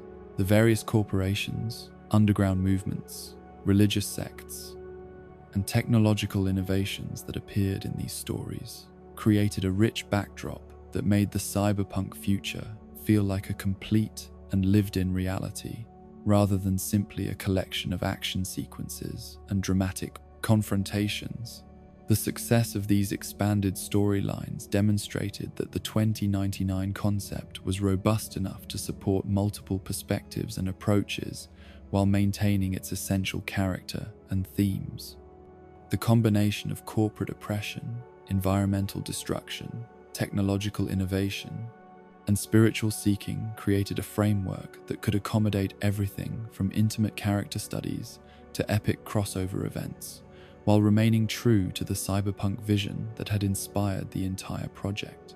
As the original wave of 2099 heroes established themselves as forces of resistance against corporate tyranny, the political landscape of the dystopian future began to shift in ways that no one could have predicted. The success of these anti-establishment figures had demonstrated that corporate control, while extensive, was not absolute, and that even the most sophisticated systems of oppression contained vulnerabilities that could be exploited by individuals with sufficient courage and determination. The catalyst for the most dramatic political transformation in 2099 history came from an unexpected source: Victor von Doom himself. Halfway through the decade that saw the rise and evolution of Marvel's cyberpunk universe, the Master of Latveria made a decision that would fundamentally alter the balance of power throughout North America. Not content with ruling his small Eastern European nation in defiance of corporate hegemony, Doom set his sights on a far more ambitious target: the presidency of the United States itself. Doom's path to the American presidency was neither traditional nor entirely legal by the standards of earlier democratic eras, but in the context of 2099 society, his methods were remarkably straightforward. Rather than engaging in the elaborate campaign processes that had characterized pre-cataclysm politics, Doom simply applied the same combination of technological superiority, strategic brilliance, and sheer force of will that had served him so well in reclaiming Latveria from Tiger Wild. The corporate puppet who had been serving as America's nominal president proved no match for Doom's combination of mystical powers and advanced technology. The ease with which Doom disposed of the existing government structure revealed just how hollow the pretense of democratic governance had become under corporate rule. The presidency that Doom claimed was little more than a ceremonial position, but his occupation of it sent shockwaves throughout the corporate world and provided hope to resistance movements across the continent. Doom's first acts as president reflected his unique perspective on governance and his understanding of the systemic problems that plagued 2099 society. Rather than attempting to work within the existing corporate-dominated framework, he moved swiftly to dismantle the structures that had enabled private interests to subvert public authority. The dissolution of the public eye and its replacement with S.H.I.E.L.D. represented both a practical security measure and a symbolic rejection of privatized law enforcement. The transformation of Jake Gallows from vigilante killer to head of the new S.H.I.E.L.D. organization demonstrated Doom's pragmatic approach to personnel management. Rather than allowing his personal distaste for the Punisher's methods to influence his decision-making, Doom recognized that Gallows' experience with corporate corruption and his proven effectiveness against entrenched interests made him an ideal candidate for leading the fight against systematic oppression. The integration of Ghost Rider into Doom's administration represented an even more dramatic philosophical shift for the anarchist android. Zero Cochrane's digital consciousness had been dedicated to the destruction of corporate authority and the liberation of information from corporate control, making his acceptance of a role in Doom's government a significant ideological compromise. The override of his original programming to serve Doom's vision of order demonstrated both the president's technological capabilities and his ability to co-opt even the most dedicated opponents of centralized authority. The fate that befell Ravage under Doom's presidency revealed the darker aspects of his authoritarian approach to problem-solving. The decision to encase Hell Rock and all its inhabitants in liquid adamantium before launching the entire mass into space was both scientifically impressive and morally horrifying. Ravage's exile represented the elimination of a potential political rival, but it also demonstrated Doom's willingness to commit genocide when he deemed it necessary for the greater good. The method chosen for Ravage's disposal carried symbolic weight that extended beyond its practical effects. By coating Hell Rock in adamantium, the strongest material known to 2099 science, Doom was creating an eternal prison that would preserve its victims in a state of living death for potentially millions of years. The launch into space ensured that even if the adamantium eventually degraded, the prisoners would be too far from Earth to pose any threat to his regime. The casual brutality of Ravage's fate sent a clear message to other potential dissidents and resistance leaders. Doom's vision of order would be imposed regardless of the cost in human life or personal freedom. Unlike the corporate overlords who had previously controlled American society, Doom made no pretense of serving the public interest or respecting individual rights. His rule was openly authoritarian, justified by his belief that only absolute power could create the stability necessary for genuine progress. Doom's presidency represented a fascinating experiment in benevolent dictatorship within the context of the 2099 universe. His policies were designed to benefit the general population at the expense of corporate interests, but they were implemented through methods that would have been considered totalitarian in any earlier era of American history. The elimination of corporate influence from government came at the cost of eliminating democratic participation as well. The efficiency of Doom's administration stood in stark contrast to the corruption and incompetence that had characterized corporate-controlled government. Infrastructure projects that had languished for decades under corporate management were completed in months under Doom's direction. Environmental restoration efforts that had been mere publicity stunts became serious scientific endeavors with real, measurable results. The quality of life for ordinary citizens improved dramatically as resources were redirected from corporate profit maximization to public welfare.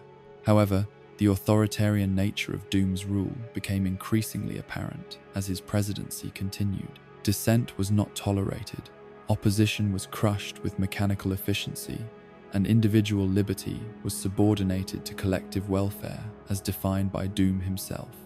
The president's subjects enjoyed greater material prosperity and security than they had experienced under corporate rule, but they had exchanged one form of oppression for another, more efficient version. The resistance to Doom's presidency ultimately came not from the displaced corporate interests or the suppressed democratic opposition, but from an unexpected source that revealed the depth of corporate infiltration into American society. The appearance of Captain America as the leader of a movement to restore traditional American values seemed like a natural response to Doom's foreign-born authoritarianism, but the reality was far more complex and disturbing. The Captain America who emerged to challenge Doom's presidency carried all the symbolic weight and moral authority associated with the shield and uniform of Steve Rogers. His speeches about freedom, democracy, and the American way resonated with populations who had grown weary of Doom's heavy-handed efficiency and longed for a return to more familiar forms of governance. The sight of the star-spangled hero leading protests and organizing resistance movements provided hope to those who believed that traditional American values could be restored. The revelation that this Captain America was an imposter controlled by Alchemax represented one of the most cynical manipulations in the entire 2099 timeline.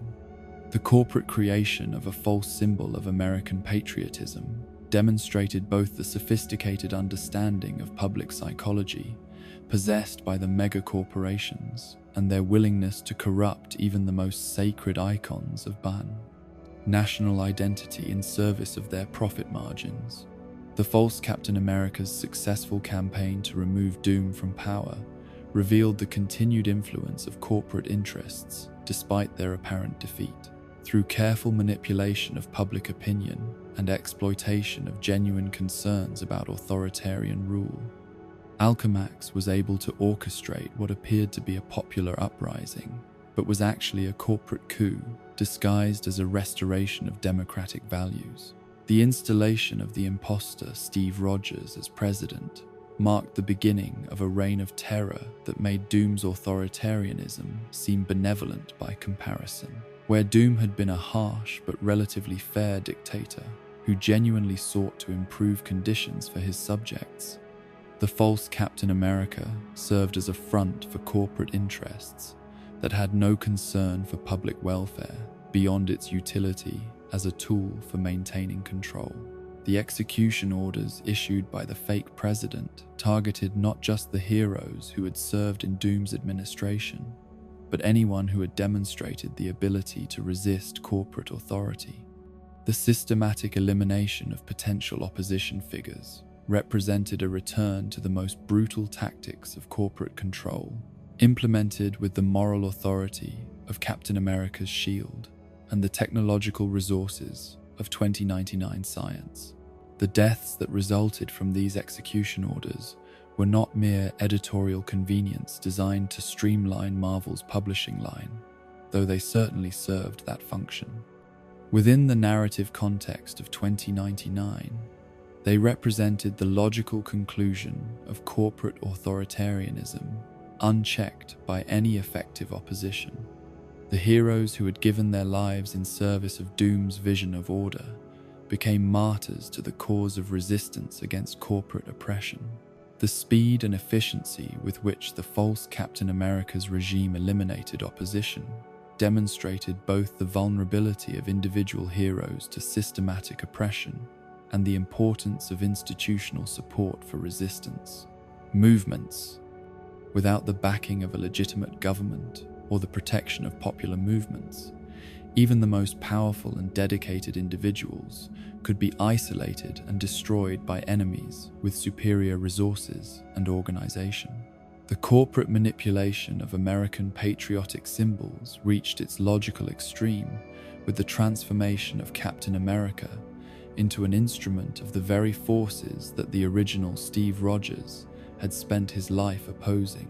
The sight of the shield and uniform being used to justify corporate oppression and the elimination of heroes represented a form of cultural vandalism that went beyond mere political manipulation to attack the fundamental myths and symbols that had defined American identity.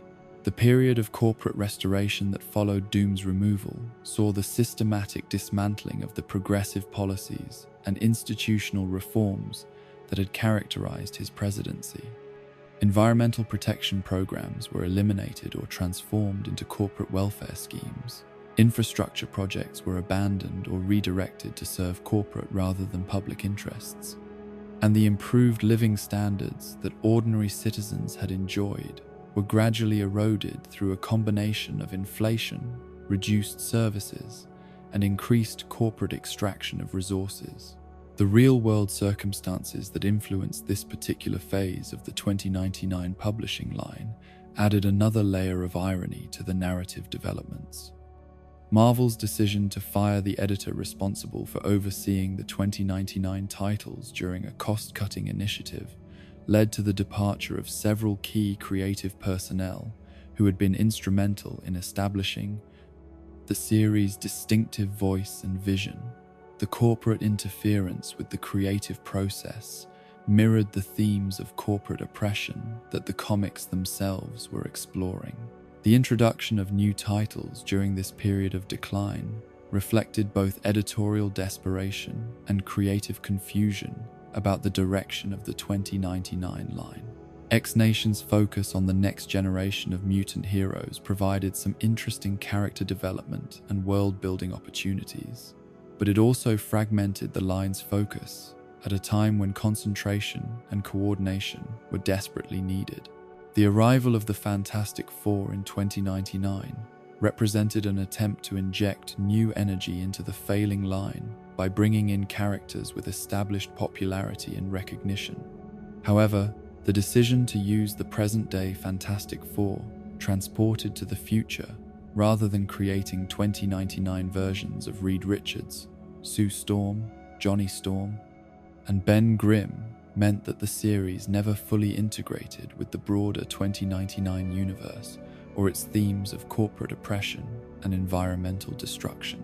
The time travel crossovers between present-day and 2099 versions of Spider-Man and Doom represented early experiments with the temporal mechanics that would later become central to the 2099 continuity. These stories provided opportunities for direct comparison between the heroes of different eras, while also exploring themes of destiny, responsibility, and the possibility of changing the future through present-day actions. The commercial failure of these experimental approaches to revitalizing the 2099 line demonstrated the challenges facing any attempt to recapture the lightning-in-a-bottle success of the original. Launch. The combination of editorial instability, creative departures, and market saturation had created conditions that made it extremely difficult for even talented creators to produce work that could match the impact and popularity of the early issues.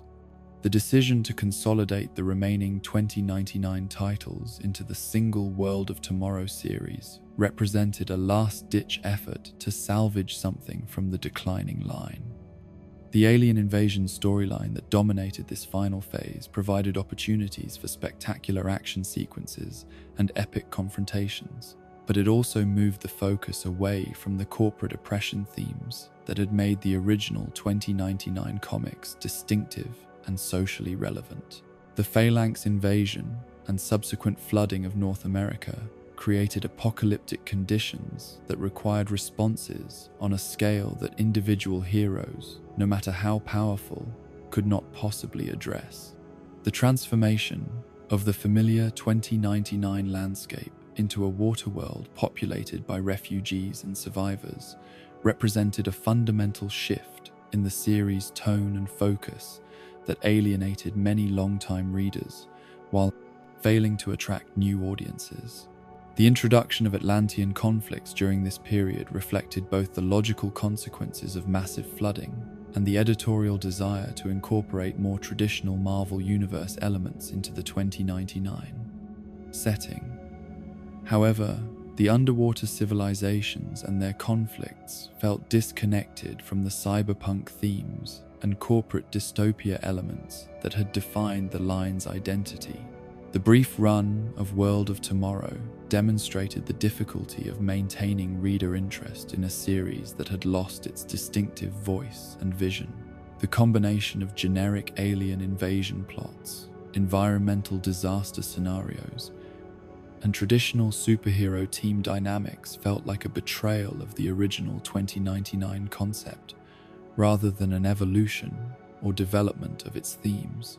The final attempt to provide closure to the 2099 storyline came in the form of Manifest Destiny, a one-shot comic that attempted to tie together the various loose plot threads and character arcs that had been left unresolved by the cancellation of the regular series. The ambitious scope of this single issue, which attempted to provide satisfying conclusions to years of storytelling, inevitably resulted in a rushed and unsatisfying narrative that raised more questions than it answered. The return of the genuine Steve Rogers to the 2099 timeline represented both a correction of the imposter storyline and an opportunity to explore themes of heroism, leadership, and national identity in the context of the corporate-controlled future.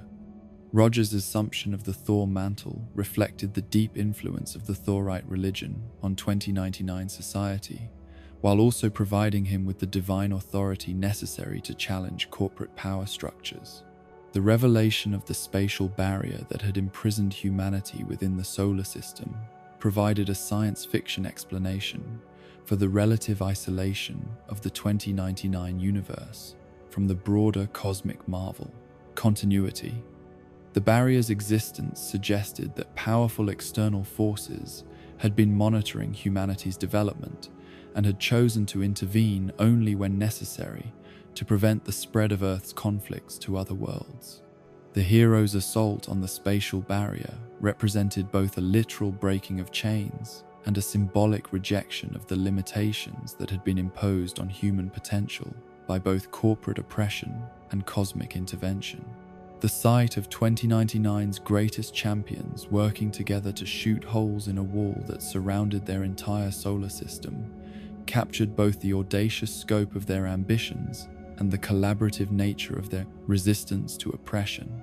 The rapid time skip through the following millennium provided a hopeful conclusion to the 2099 saga, while also acknowledging the limitations of the medium in depicting long-term social and technological change.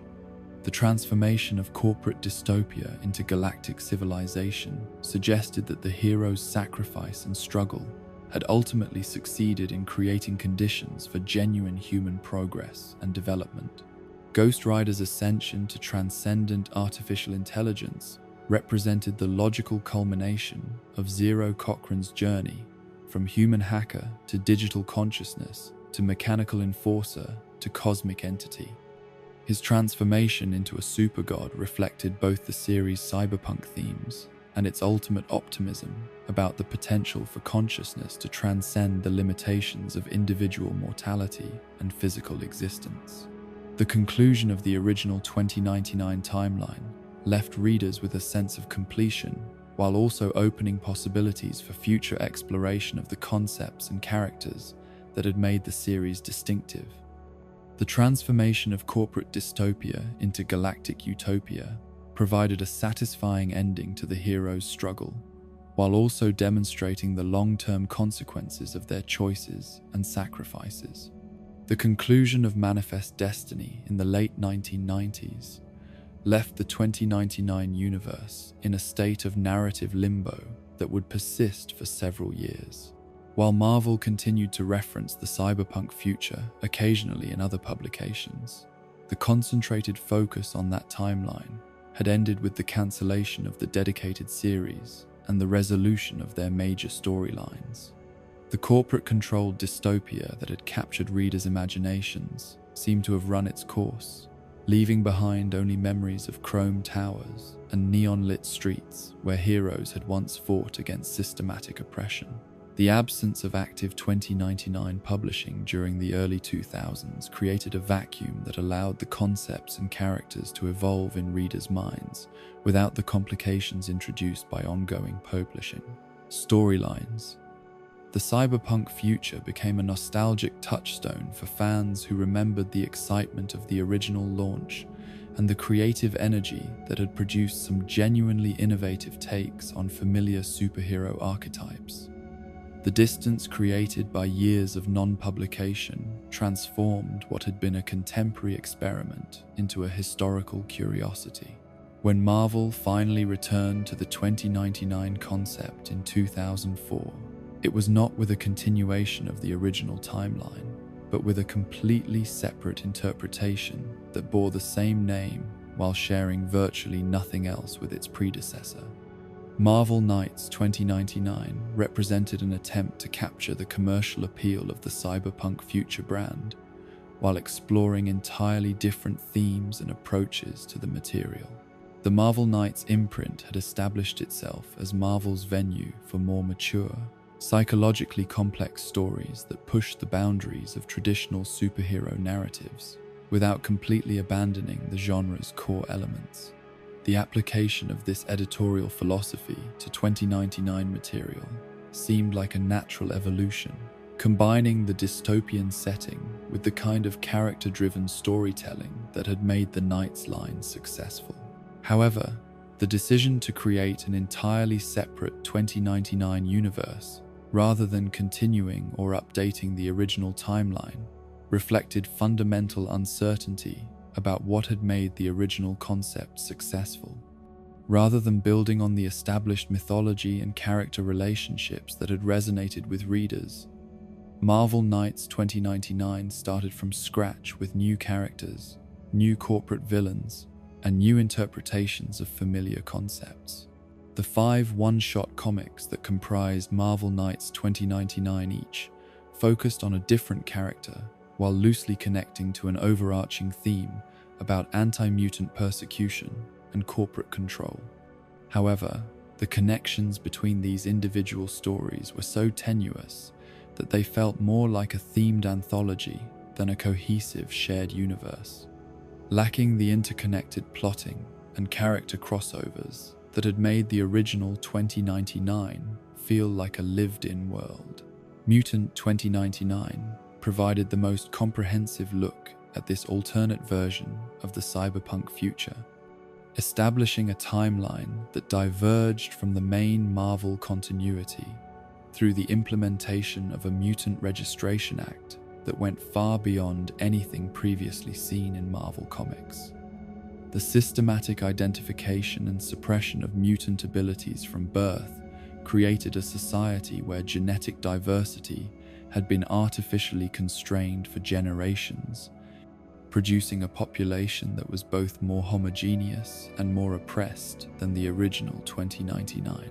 The discovery of Reed Richards' preserved brain beneath the Baxter Building provided a direct connection to Marvel's scientific legacy, while also raising disturbing questions about consciousness, identity, and the ethics of preserving human intelligence beyond natural death. The relationship between the young mutant Chad Channing and the disembodied intellect of one of Marvel's greatest heroes created opportunities for exploring themes of mentorship, sacrifice, and the responsibilities that come with inherited power. Channing's powers represented a clever adaptation of traditional superhero abilities to the specific constraints of the Marvel Knights universe. His psychic control over his own physical capabilities allowed him to replicate many of the effects associated with Spider-Man's abilities, while maintaining a distinctly different origin and power source. The limitation of his telekinesis to self-enhancement created interesting tactical challenges, while also reflecting the inward-focused psychology that characterized many Marvel Knights protagonists. The Daredevil 2099 story represented perhaps the most conceptually interesting of the Marvel Knights 2099 offerings, exploring themes of inherited guilt, family legacy, and the possibility of redemption across generations. Samuel Fisk's position as the grandson of Wilson Fisk created immediate dramatic tension, while also providing him with resources and connections that traditional vigilantes lacked. The revelation that Wilson Fisk had killed Daredevil in this timeline's history added weight to Samuel's decision to adopt the identity of his grandfather's greatest enemy. The conscious choice to honor the memory of a hero by taking up his mantle, while simultaneously rejecting the criminal legacy of his own family, created a compelling psychological dynamic that could have supported extensive character development. Samuel's approach to vigilantism reflected both his privileged background and his access to advanced technology, making him more similar to Batman than to the original Matt Murdock. His reliance on sophisticated equipment rather than enhanced senses represented a fundamental shift in the Daredevil concept, though one that was consistent with the Marvel Knights' emphasis on psychological realism over superhuman abilities. The Punisher 2099 story attempted to explore themes of legacy, family, and the cyclical nature of violence through the relationship between an aging female Punisher and her reluctant son. The concept of the Punisher identity being passed down through generations like a family curse provided rich material for examining the long-term consequences of vigilante violence and the difficulty of breaking cycles of retribution. The decision to make the new Punisher a teenager who did not want to inherit his family's violent legacy created opportunities for character development that went beyond the typical Punisher formula of guilt-driven revenge. The exploration of how someone might resist or embrace a legacy of violence could have provided insight into the nature of choice, destiny, and moral responsibility. However, the one-shot format prevented these themes from being explored in depth, reducing complex psychological and ethical questions to simple plot points that were introduced and resolved within a single issue. The compressed storytelling left little room for the kind of character development that would have been necessary to make the concepts genuinely compelling.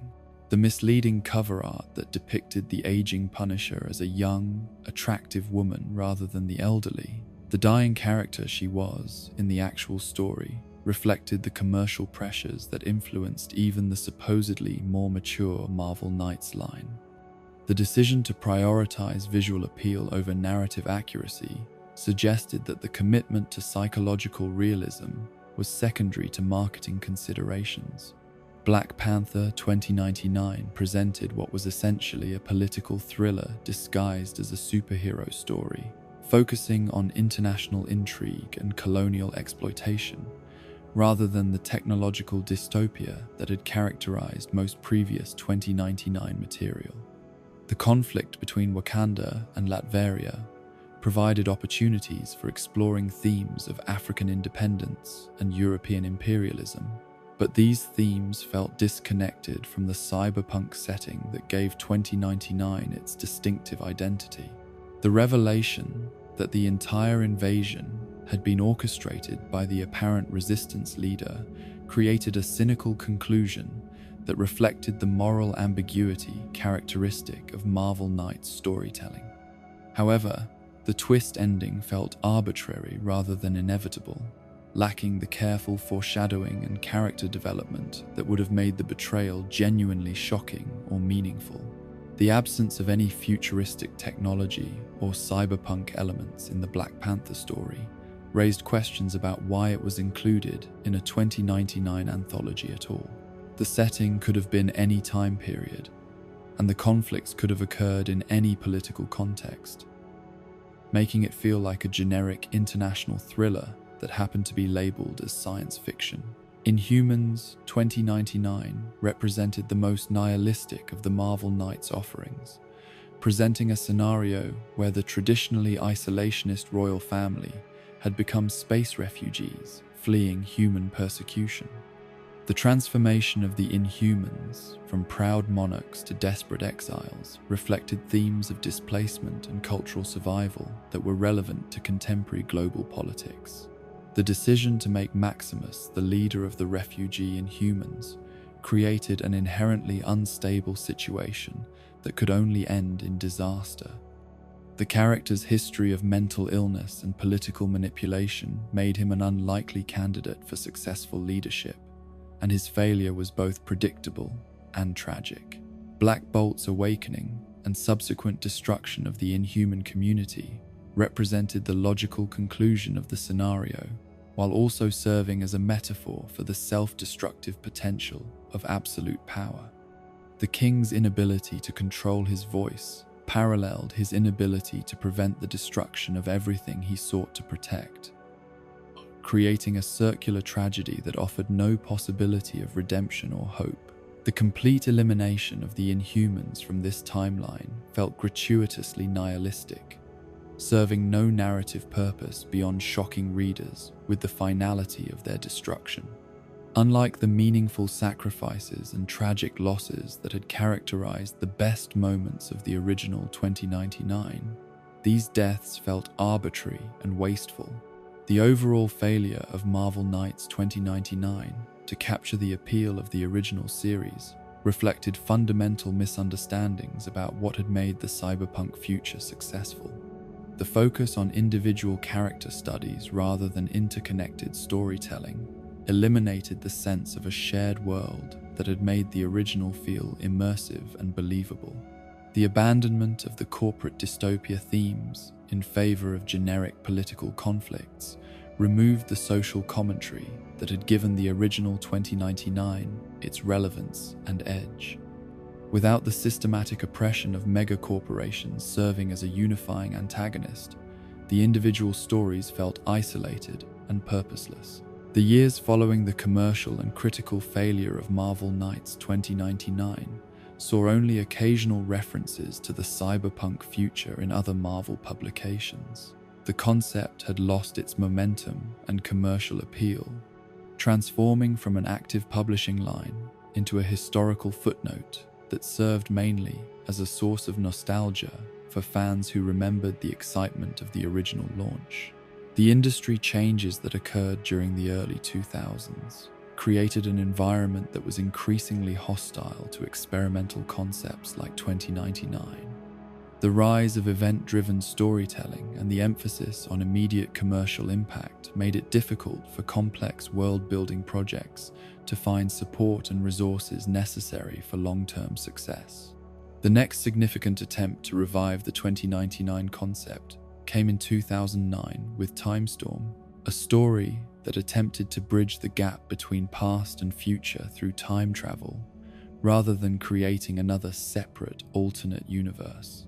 This approach seemed to acknowledge the problems created by the Marvel Knights experiment, while also providing opportunities to explore the temporal mechanics that had always been implicit in the 2099 concept. The decision to focus on Jake Gallows as the primary protagonist of Time Storm reflected both his popularity among fans and his status as one of the more successful character adaptations from the original series. However, the radical changes made to his origin story and motivations created a character who bore little resemblance to the original Punisher 2099 beyond sharing the same name. The new backstory that attributed Jake's family's death to costumed criminals rather than corporate corruption fundamentally altered his relationship to the 2099 world. Instead of representing resistance to systematic oppression, this version of the Punisher embodied a reactionary response to the very concept of superhuman heroism, making him an opponent of the values that had defined the original series. Tyler Stone's manipulation of Jake through false religious authority demonstrated sophisticated understanding of how faith and desperation could be weaponized for political purposes. The decision to impersonate Thor rather than using corporate resources reflected the continued importance of the hero worship religions in 2099 society, even in this alternate interpretation. The time travel plot that sent Jake back to assassinate Spider-Man represented an attempt to create dramatic stakes through the threat of timeline alteration. However, the mechanism of sending Peter Parker to the future rather than killing him eliminated the genuine consequences that would have made the time travel meaningful, reducing it to a convenient plot device for facilitating crossover adventures. The Miguel O'Hara presented in Time Storm bore even less resemblance to his original counterpart than Jake Gallows did to his. The transformation from brilliant corporate scientist to ordinary teenager eliminated the character development and moral complexity that had made the original Spider-Man 2099 compelling, replacing it with a generic origin story that could have applied to any Spider-Man variant. The decision to make this Miguel a victim of temporal anomalies rather than corporate experimentation removed the social commentary that had made his original transformation meaningful. Instead of representing resistance to genetic exploitation and corporate control, his powers became the result of random cosmic events that carried no deeper significance. The relationship between the two Spider-Men provided opportunities for exploring themes of mentorship and legacy, but the compressed storytelling format prevented these concepts from being developed beyond surface-level interactions. The potential for examining how different circumstances might have shaped the same essential character was largely wasted on action sequences and plot mechanics. The Human Torch 2099, introduced in Time Storm, represented one of the few genuinely creative character concepts in the entire story. The idea of an Atlantean mutant with fire powers created interesting contradictions and challenges that could have supported extensive character development, but he appeared too briefly to make a lasting impact on the overall narrative. The visual design and power applications of this Human Torch reflected sophisticated understanding of both physics and character design. The implications of fire-based abilities in an underwater environment created tactical challenges that were both scientifically plausible and dramatically interesting, demonstrating the potential for creative adaptation of classic concepts to new contexts. However, like most elements of Time Storm, the Human Torch 2099 was introduced and abandoned without being fully explored or integrated into the broader storyline. His exile from Atlantis and adaptation to surface life could have provided rich material for character development, but the story moved on to other concerns before these themes could be properly developed. The overall structure of Time Storm reflected the storytelling conventions of modern event comics, rather than the character-focused approach that had made the original 2099 successful. The emphasis on spectacular action sequences and timeline-threatening crises came at the expense of the psychological depth and social commentary that had given the cyberpunk future its distinctive voice. The resolution of Time Storm's temporal conflicts felt arbitrary and convenient rather than earned through character development or thematic consistency. The restoration of proper timeline continuity eliminated the consequences of the story's events, while also negating any potential for lasting impact on the characters or their world. The commercial and critical reception of Timestorm demonstrated the challenges facing any attempt to revive 2099 without understanding what had made the original concept successful. The focus on time travel mechanics and crossover potential missed the social commentary and character development that had resonated with readers, replacing them with generic science fiction concepts that could have appeared in any superhero story. The years following Timestorm saw 2099 return to dormancy, remembered mainly as a nostalgic curiosity from the 1990s, rather than a viable, ongoing concept. The failed revival attempts had demonstrated both the enduring appeal of the cyberpunk future and the difficulty of recapturing lightning in a bottle when the original creative vision had been lost or misunderstood. The emergence of video game adaptations during this period provided 2099 with new exposure and relevance, though these interactive media focused primarily on Spider-Man rather than the broader universe that had made the original comics distinctive. The success of games like Shattered Dimensions and Edge of Time proved that there was still audience interest in the concepts and characters, even if that interest had not translated into successful comic book revivals. The influence of these games on the eventual return of 2099 to comics cannot be overstated, as they demonstrated the commercial viability of the cyberpunk Spider-Man, while also introducing the concepts to new generations of fans who had not experienced the original publications. The interactive nature of video games allowed players to experience the world of 2099 in ways that comics could not replicate, creating emotional connections that would prove important for future publishing efforts. The true renaissance of 2099 began not with grand editorial proclamations or carefully orchestrated marketing campaigns, but with a single displaced hero finding himself stranded in an unfamiliar time. Miguel O'Hara's arrival in the present day marked the beginning of a complex temporal saga that would reshape not only his own destiny, but the entire nature of the cyberpunk future that had given birth to him. His journey through time would prove that even the most carefully constructed dystopias could be altered by individual choices, and that the future, no matter how dark or seemingly inevitable, remained malleable in the hands of those brave enough to attempt its transformation. The circumstances that brought Miguel to the 21st century were rooted in the labyrinthine corporate politics that had defined 2099 society since its inception.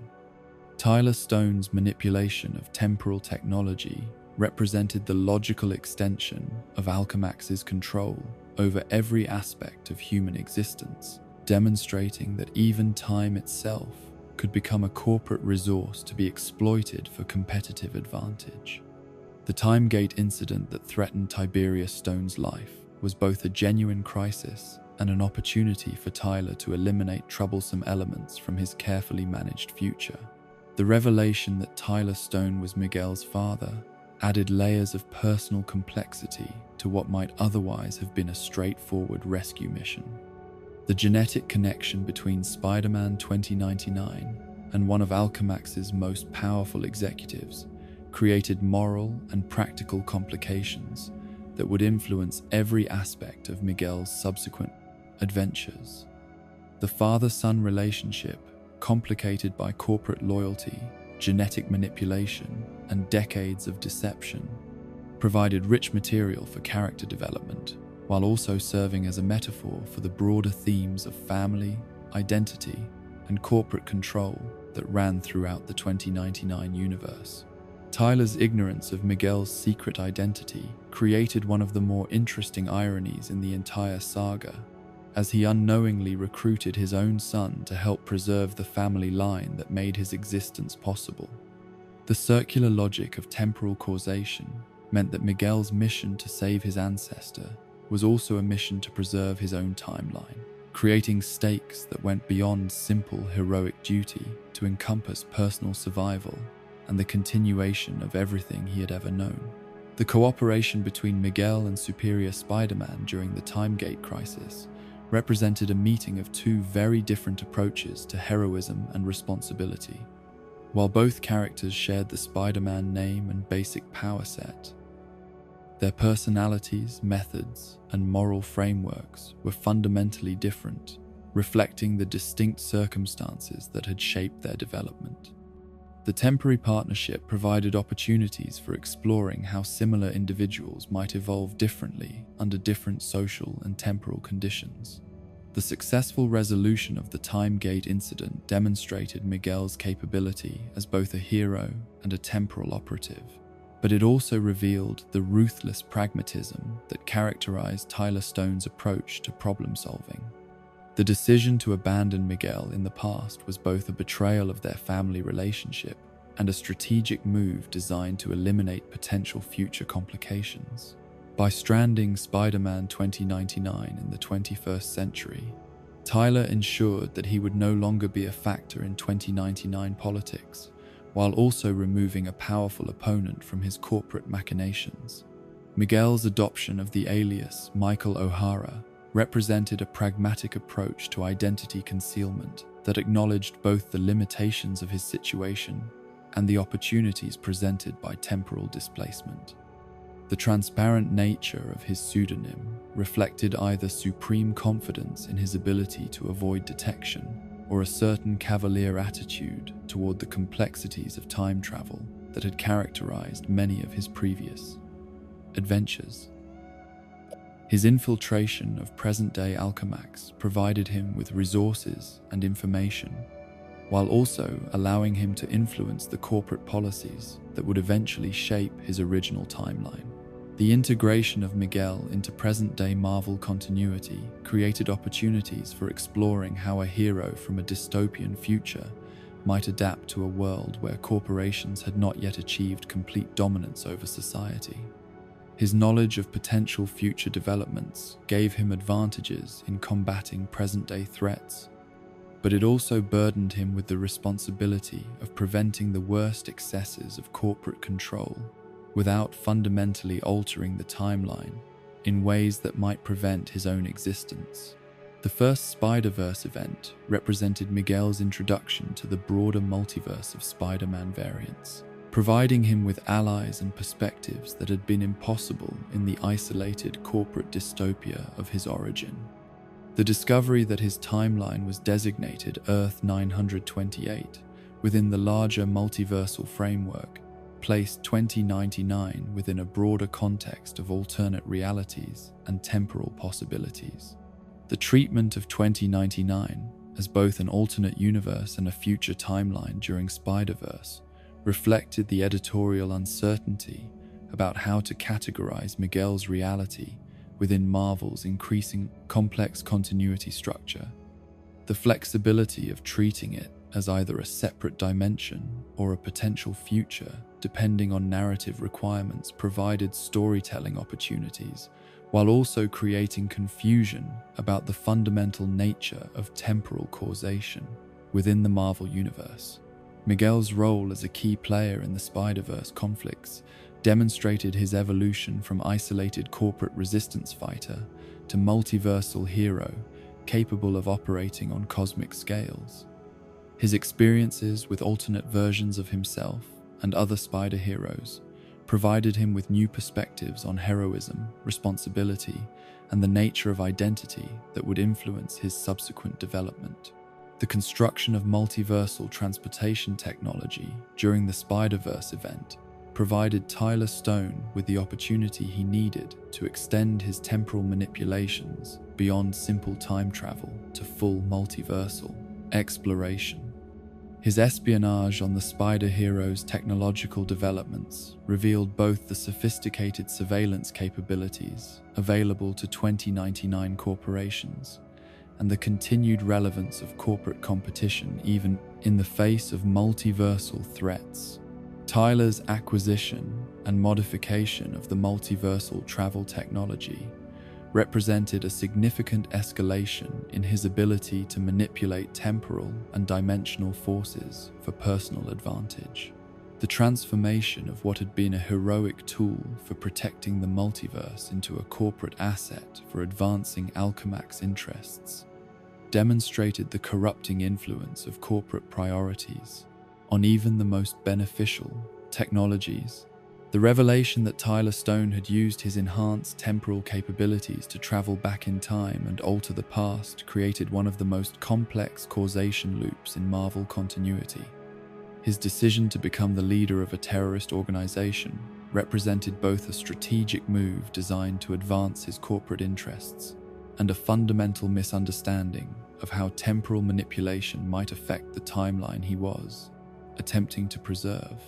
Miguel's return to what he believed would be his original timeline, only to discover a dystopian future controlled by the Maestro, represented the first concrete evidence that his temporal adventures had created unintended consequences. The transformation of the corporate-controlled but relatively stable society he remembered into a wasteland dominated by an evil future. Hulk demonstrated how even small changes to the timeline could cascade into dramatically different outcomes. The Maestro's rule over 2099 represented a form of dystopia that was arguably worse than corporate control, replacing the systematic but predictable oppression of megacorporations with the arbitrary and violent whims of a single powerful individual. The destruction of the corporate infrastructure that had defined 2099 society left the surviving population vulnerable to the Maestro's rage and paranoia, creating conditions that were both more chaotic and more personally dangerous than anything they had experienced under Alchemax's rule. Strange 2099's survival of the timeline alterations and her retention of memories from the original timeline established her as one of the few individuals capable of understanding the full scope of the temporal damage that had been created. Her magical abilities provided her with protection against the reality-warping effects of timeline alteration, while also giving her the knowledge necessary to help Miguel navigate the complexities of temporal restoration. The partnership between Miguel and Strange represented a fusion of scientific and mystical approaches to problem-solving that reflected the broad scope of Marvel's fictional universe. Their cooperation demonstrated that the challenges created by temporal manipulation required resources and perspectives that went beyond either pure science or pure magic, demanding a synthesis that could address both the technical and metaphysical aspects of timeline restoration. Miguel's second attempt to repair the timeline through additional time travel represented both determination to correct his mistakes and a dangerous escalation of temporal interference that risked creating even more severe consequences. The establishment of a temporal monitoring system that would allow him to observe the effects of his changes reflected lessons learned from his previous failures, while also demonstrating his commitment to taking responsibility for the consequences of his actions. The temporal window that Miguel created to monitor future developments represented sophisticated application of 2099 technology to the problems of timeline maintenance and temporal stability.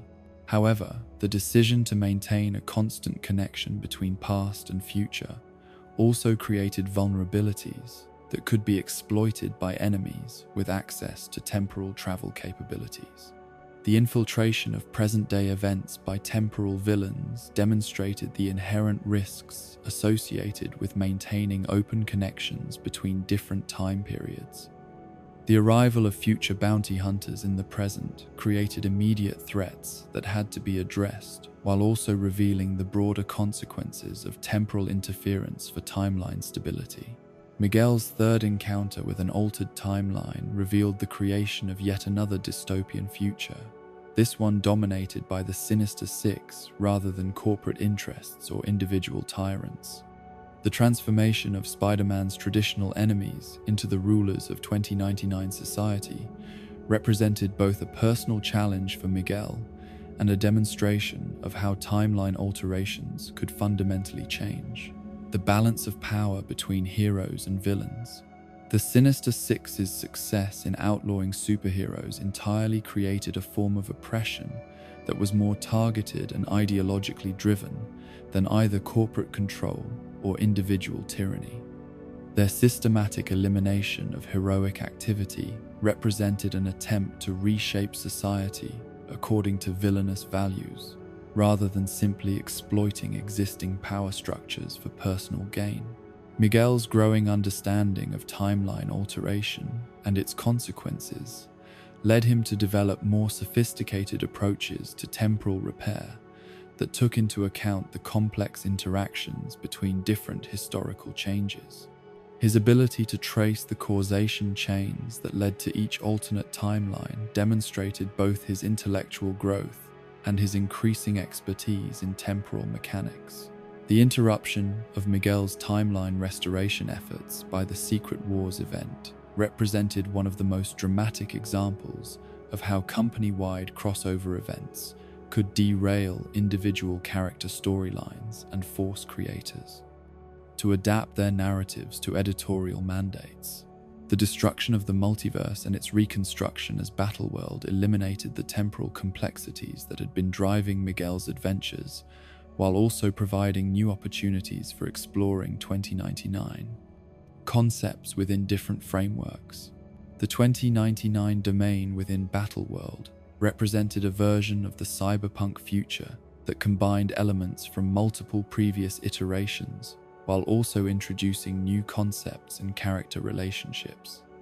The transformation of Miguel from corporate resistance fighter to corporate executive demonstrated how different circumstances might have shaped his development, while also exploring themes of power, responsibility, and moral compromise. Miguel Stone's position as head of Alchemax in the Battleworld timeline represented the ultimate synthesis of his scientific abilities with corporate authority, creating a character who combined the best aspects of both his heroic and corporate identities. His leadership of the 2099 Avengers provided him with the team support and institutional backing that had been largely absent from his previous adventures.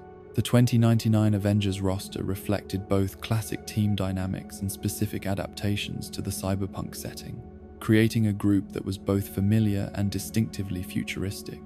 The inclusion of characters like Hercules and Vision, alongside more technologically advanced heroes, demonstrated the broad scope of concepts that could be integrated into the 2099 framework. Roberta Mendez's role as a programmed Captain America represented one of the most psychologically complex character concepts in the entire 2099 universe, exploring themes of identity, free will, and corporate manipulation through the lens of superhero adventure.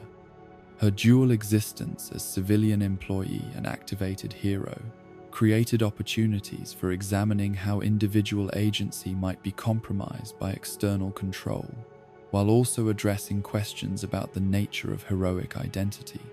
The conflict between the 2099 Avengers and Defenders provided opportunities for exploring different approaches to heroism and resistance within the corporate-controlled society. The Defenders' rejection of corporate affiliation in favor of independent vigilante action represented a purer form of heroic idealism, while the Avengers' willingness to work within corporate structures reflected pragmatic acceptance of existing power relationships. The resolution of the Battleworld 2099 storyline through cooperation between former enemies demonstrated the possibility of transcending ideological differences in the face of existential threats. The temporary alliance between corporate heroes and independent vigilantes provided a model for how different approaches to resistance might be synthesized into more effective forms of opposition to oppression. Miguel's return to a timeline that combined elements from multiple previous iterations represented both resolution and compromise, creating a version of 2099 that was neither identical to his original timeline nor completely alien to his experience. The integration of characters and concepts from the Secret Wars Battleworld timeline with the ongoing temporal storyline provided continuity, while also acknowledging the fundamental changes that had resulted from his temporal Poussin adventures. Strange's warning about the fragility of temporal stability following extensive timeline manipulation established important constraints on future temporal interference, while also providing explanation for why the various versions of 2099 would not be subject to further major alterations. The decision to accept the current timeline as close enough to the original represented pragmatic acceptance of imperfection in the face of potentially catastrophic consequences. The establishment of 2099 as essentially a soft reboot following the temporal adventures provided Marvel with opportunities to update concepts and characters for contemporary audiences while maintaining continuity with the established mythology. The integration of elements from multiple previous iterations created a version of the cyberpunk future that was both nostalgic and forward-looking, honoring the original while also adapting to changed circumstances. The temporal saga that brought Miguel from his original timeline through multiple alternate versions before settling in a hybrid reality demonstrated both the flexibility of the 2099 concept and the challenges inherent in maintaining consistency across multiple timeline alterations. His journey through time had transformed him from an isolated corporate resistance fighter into a multiversal hero with experience and perspectives that transcended the limitations of any single timeline or reality. The year 2019 represented a moment of perfect temporal symmetry that would not come again for decades. Standing exactly 80 years from Marvel's founding in 1939, and precisely 80 years before the cyberpunk future of 2099, this mathematical coincidence created an irresistible opportunity for Marvel's editorial team to celebrate both their company's legacy and their most distinctive alternate timeline through an ambitious crossover event that would fundamentally reshape the nature of the cyberpunk future and establish a new foundation for decades of storytelling to come. The anniversary event began not in the gleaming towers of Nueva York or the corporate boardrooms of Alchemax, but in the familiar surroundings of present-day Marvel continuity, where political tensions in Latveria had reached a crisis point that would have consequences extending far beyond the borders of Victor Von Doom's kingdom. The assassination attempt that appeared to claim Doom's life during a diplomatic function represented the kind of international incident that could destabilize the entire geopolitical balance.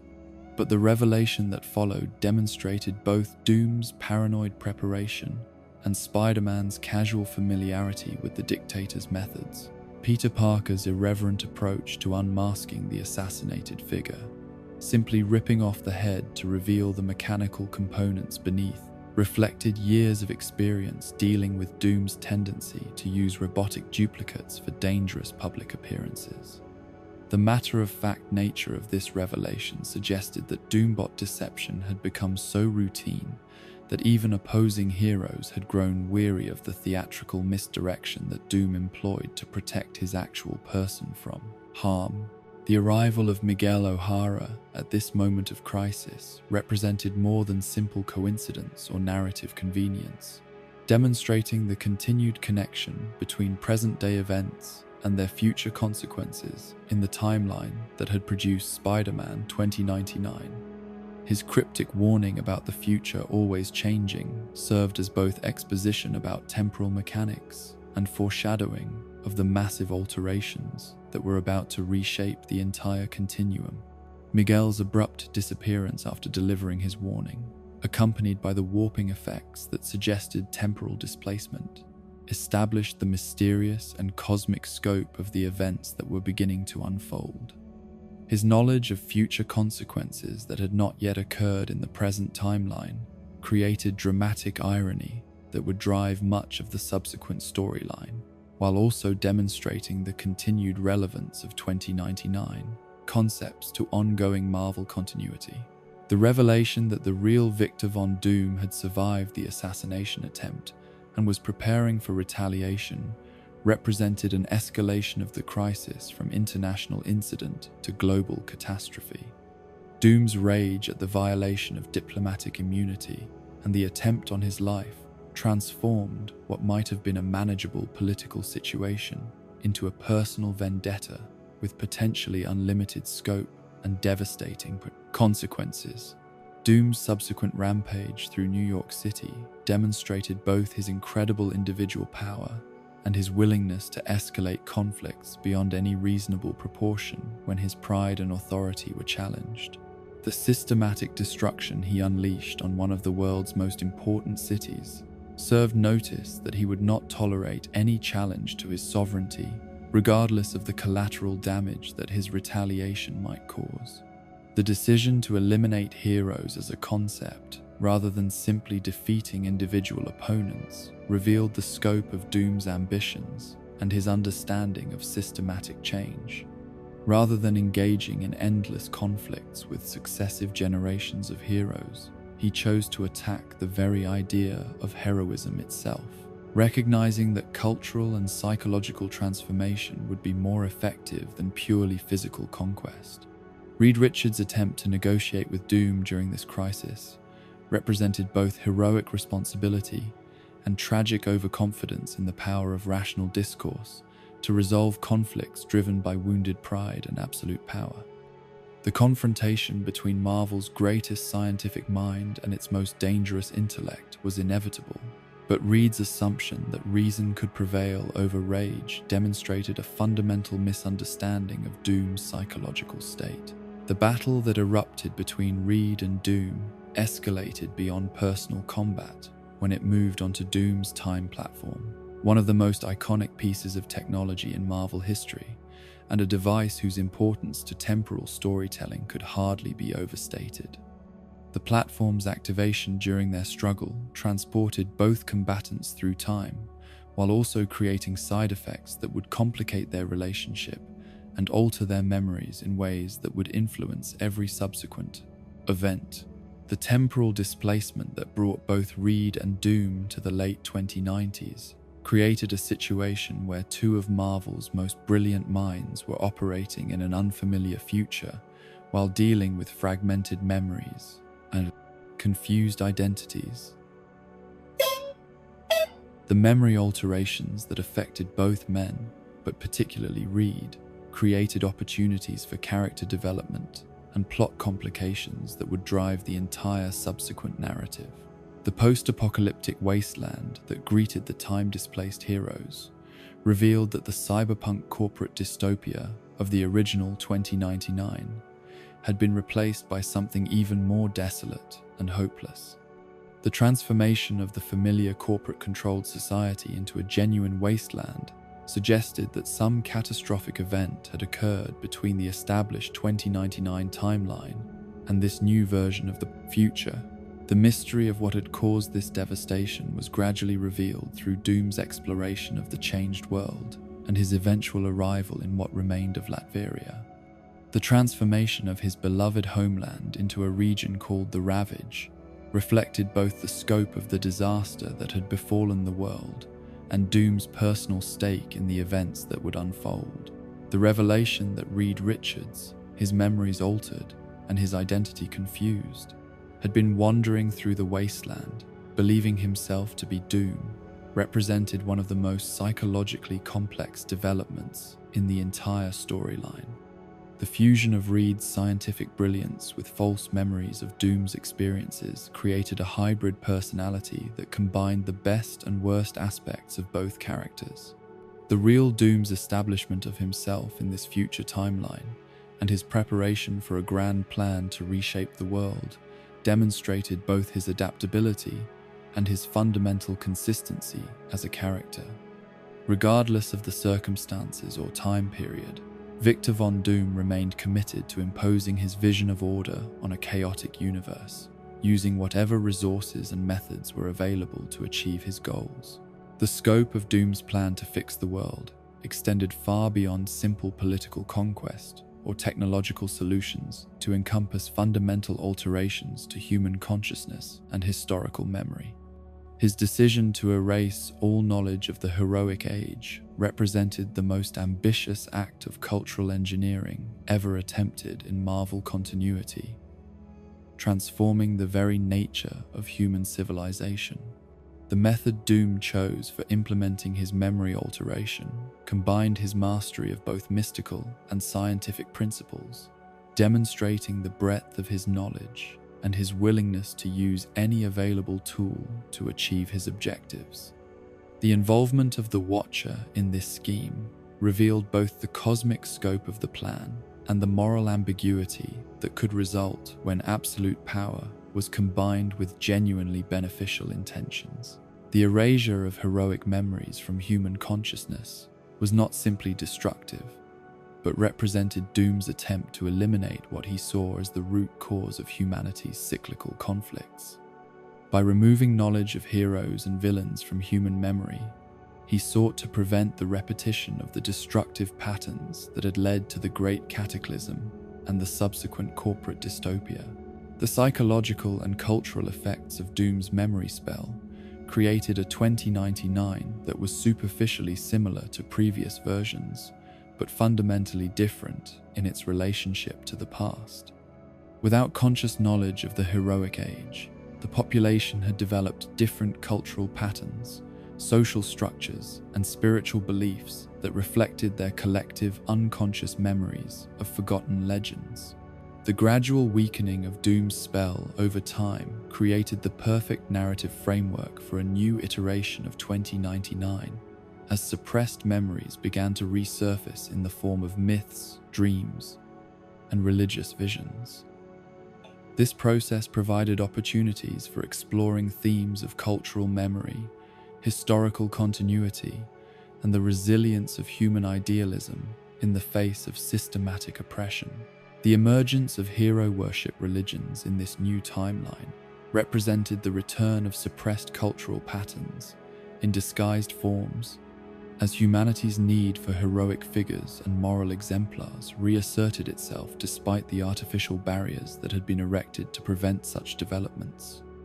The transformation of historical figures into religious icons demonstrated both the power of collective memory and the impossibility of completely erasing fundamental human needs. Miguel O'Hara's origin in this new timeline combined elements from his original story with new complications created by Doom's memory spell and the altered historical circumstances. His work for Alchemax on genetic research projects provided continuity with earlier versions, while also allowing for exploration of how different historical contexts might influence character development and moral choices. The return of Miguel's memories of the previous timeline through supernatural means rather than natural recollection created a unique situation where he possessed knowledge of events that had been erased from history and characters, who no longer existed in their original forms. This knowledge burden provided him with both advantages and responsibilities that would influence every aspect of his heroic career. The appearance of the elderly Miguel from the previous timeline to encourage his younger counterpart represented both closure for the temporal adventure storyline and transition to the new iteration of 2099. The older Miguel's role as mentor and guide provided narrative continuity, while also allowing the new version to develop independently of his predecessor's experiences and choices. The establishment of Miguel as the first hero of the new heroic age carried symbolic weight that extended far beyond his individual adventures, representing humanity's unconscious desire to reclaim the heroic ideals that had been artificially suppressed. His emergence as Spider-Man 2099 served as a catalyst for the return of other heroic figures and the gradual restoration of the concepts and values that Doom's spell had been designed to eliminate. The monster of the week format that characterized the new 2099 represented a deliberate creative choice to prioritize character showcases and world building over complex ongoing plotlines. This approach provided opportunities for exploring different aspects of the cyberpunk future, while also allowing for creative experimentation and fan service, without the constraints of maintaining complex continuity across multiple, interlocking storylines. The decision to feature both updated versions of classic 2099 characters and completely original creations demonstrated the balance between nostalgia and innovation that defined the reboot's approach. Characters like the new Punisher and Ghost Rider provided continuity with earlier iterations, while also reflecting contemporary concerns and storytelling sensibilities. The Conan 2099 concept represented perhaps the most audacious creative decision in the entire reboot, combining sword and sorcery fantasy with cyberpunk science fiction in ways that should have been incompatible, but somehow worked due to the strength of the individual character concepts involved. Conan's transformation from barbarian king to cosmic Nova Corps member demonstrated the flexibility and creativity that characterized the reboot's approach to character development. The curse that made Conan immortal until the sun burned the earth under his feet provided both explanation for his survival to 2099 and dramatic stakes for his eventual liberation from that curse. The connection between his immortality and Morgan Le Fay's dying words created a mystical element that balanced the technological aspects of his Nova Corps membership. Conan's acquisition of the Nova helmet from a dying Corps member and his subsequent use of Nova technology to break his curse represented both character growth and narrative resolution, demonstrating how traditional fantasy concepts could be integrated with cosmic science fiction elements. His clever solution to the curse's literal requirements showed both barbarian cunning and genuine character development. The diverse cast of characters introduced during the reboot's initial phase reflected contemporary sensibilities about representation and inclusion, while also providing opportunities for exploring different aspects of the 2099 world.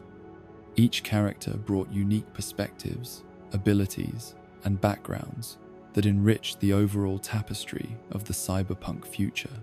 The Winter Soldier 13 concept explored themes of artificial intelligence, memory, and identity through the lens of cybernetic enhancement and corporate experimentation. Her status as the sole survivor of a failed super soldier program provided both tragic backstory and motivation for her subsequent career as a bounty hunter and eventually as an ally of Spider-Man. The revelation of Winter Soldier's true memories and her decision to use the Winter Song EMP weapon against corporate interests demonstrated both personal growth and commitment to resistance against systematic oppression. Her choice to sacrifice her chance at Norman Osborn's bounty in favor of recovering her identity reflected the priority of personal integrity over material reward. The Loki 2099 storyline explored themes of sacrifice, redemption, and the creation of new mythologies through the establishment of New Asgard. The interaction between genuine Asgardian figures and human Thorite believers created opportunities for examining the relationship between divine reality and mortal faith in ways that had not been possible in earlier iterations. The sacrificial creation of New Asgard by Loki and the unnamed Thorite woman represented both ending and beginning, demonstrating how destruction could lead to renewal and how individual sacrifice could create lasting change. The establishment of a new Asgardian realm within the 2099 timeline provided opportunities for future storytelling, while also honoring the mythological aspects of Marvel's cosmic hierarchy. The 2099 Avengers roster represented both continuity with classic team dynamics and adaptation to the specific requirements of the cyberpunk setting. The inclusion of Moon Knight as the team's founder and leader reflected both his status as an eternal guardian and his unique qualifications for operating in a world where mythology and technology intersected.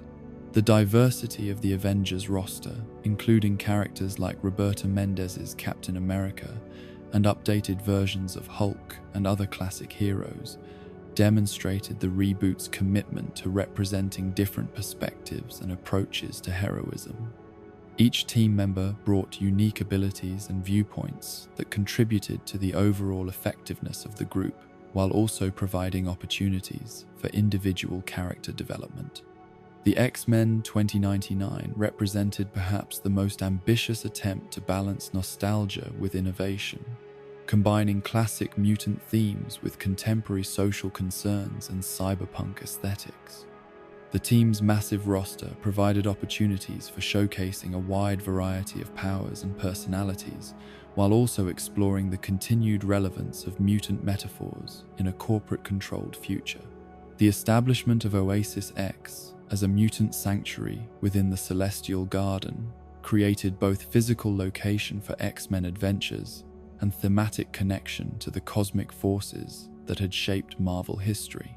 The combination of celestial technology with mutant genetics provided rich material for exploring themes of evolution, destiny, and the relationship between cosmic forces and individual choice. The success of the reboot's initial phase demonstrated both the enduring appeal of the 2099 concepts and the effectiveness of the new creative approach. The combination of familiar elements with innovative new ideas created a version of the cyberpunk future that honored its origins while also appealing to contemporary audiences and sensibilities. The success of the reboot's initial character showcase format had demonstrated that audiences were hungry for creative interpretations of familiar concepts within the cyberpunk framework, leading Marvel to expand their exploration of 2099 with increasingly ambitious storylines that pushed the boundaries between science fiction and cosmic adventure. The second wave of stories would take the established heroes beyond Earth's corporate-controlled atmosphere and into conflicts that spanned solar systems, while also delving deeper into the psychological horror that lurked beneath the gleaming surface of technological progress. The catalyst for this expansion came through one of the most dramatic cosmic events in 2099 history: the deliberate collision between Hell Rock, now encased in liquid adamantium, and the Celestial, known as Jovian. Doom's decision to weaponize the prison that contained Ravage and his fellow outcasts represented both the ultimate expression of his strategic thinking and a demonstration of how even the most carefully controlled dictatorships could escalate conflicts beyond any reasonable proportion when their authority was challenged. The transformation of Hell Rock from radioactive wasteland into cosmic projectile required technological capabilities that dwarfed even the impressive achievements of the original 2099 timeline. The precision required to coat an entire landmass in adamantium while preserving the life forms within, then accelerate that mass to velocities sufficient for interplanetary travel, represented engineering on a scale that challenged the fundamental laws of physics as understood by 21st century science. The death of Jovian upon impact created a cascade of consequences that would reshape not only Earth's political landscape, but the entire solar system's balance of power. Celestials were among the most powerful and ancient entities in the Marvel universe, beings whose individual influence could reshape entire civilizations, and whose death would inevitably create vacuum effects that drew the attention of cosmic forces far beyond human comprehension. The crash site that resulted from Jovian's death became known as the Celestial Garden, a region where the fusion of celestial technology with terrestrial matter had created conditions unlike anything previously seen on Earth. The exotic energies and materials that suffused the area provided both incredible opportunities for technological advancement and terrible dangers for anyone who ventured into the zone without proper preparation and protection. Norman Osborn's survival to 2099 through the life-extending properties of the Goblin Serum represented one of the few direct continuities between the Age of Heroes and the corporate dystopia that had replaced it. His centuries of experience with power, manipulation, and survival had transformed him from a relatively small-time industrialist and occasional supervillain into one of the most dangerous and sophisticated operators in the entire timeline. The bounty that Osborn placed on control of the Celestial Garden demonstrated both his understanding of the cosmic forces involved and his willingness to use other people's lives as expendable resources in pursuit of his goals. The promise of great riches attracted mercenaries, bounty hunters, and desperate individuals from across the solar system, creating a chaotic situation where multiple factions competed for access to potentially universe-changing technology. Winter Soldier 13's response to Osborn's bounty reflected both her pragmatic approach to survival and her hidden agenda of recovering her lost memories and identity.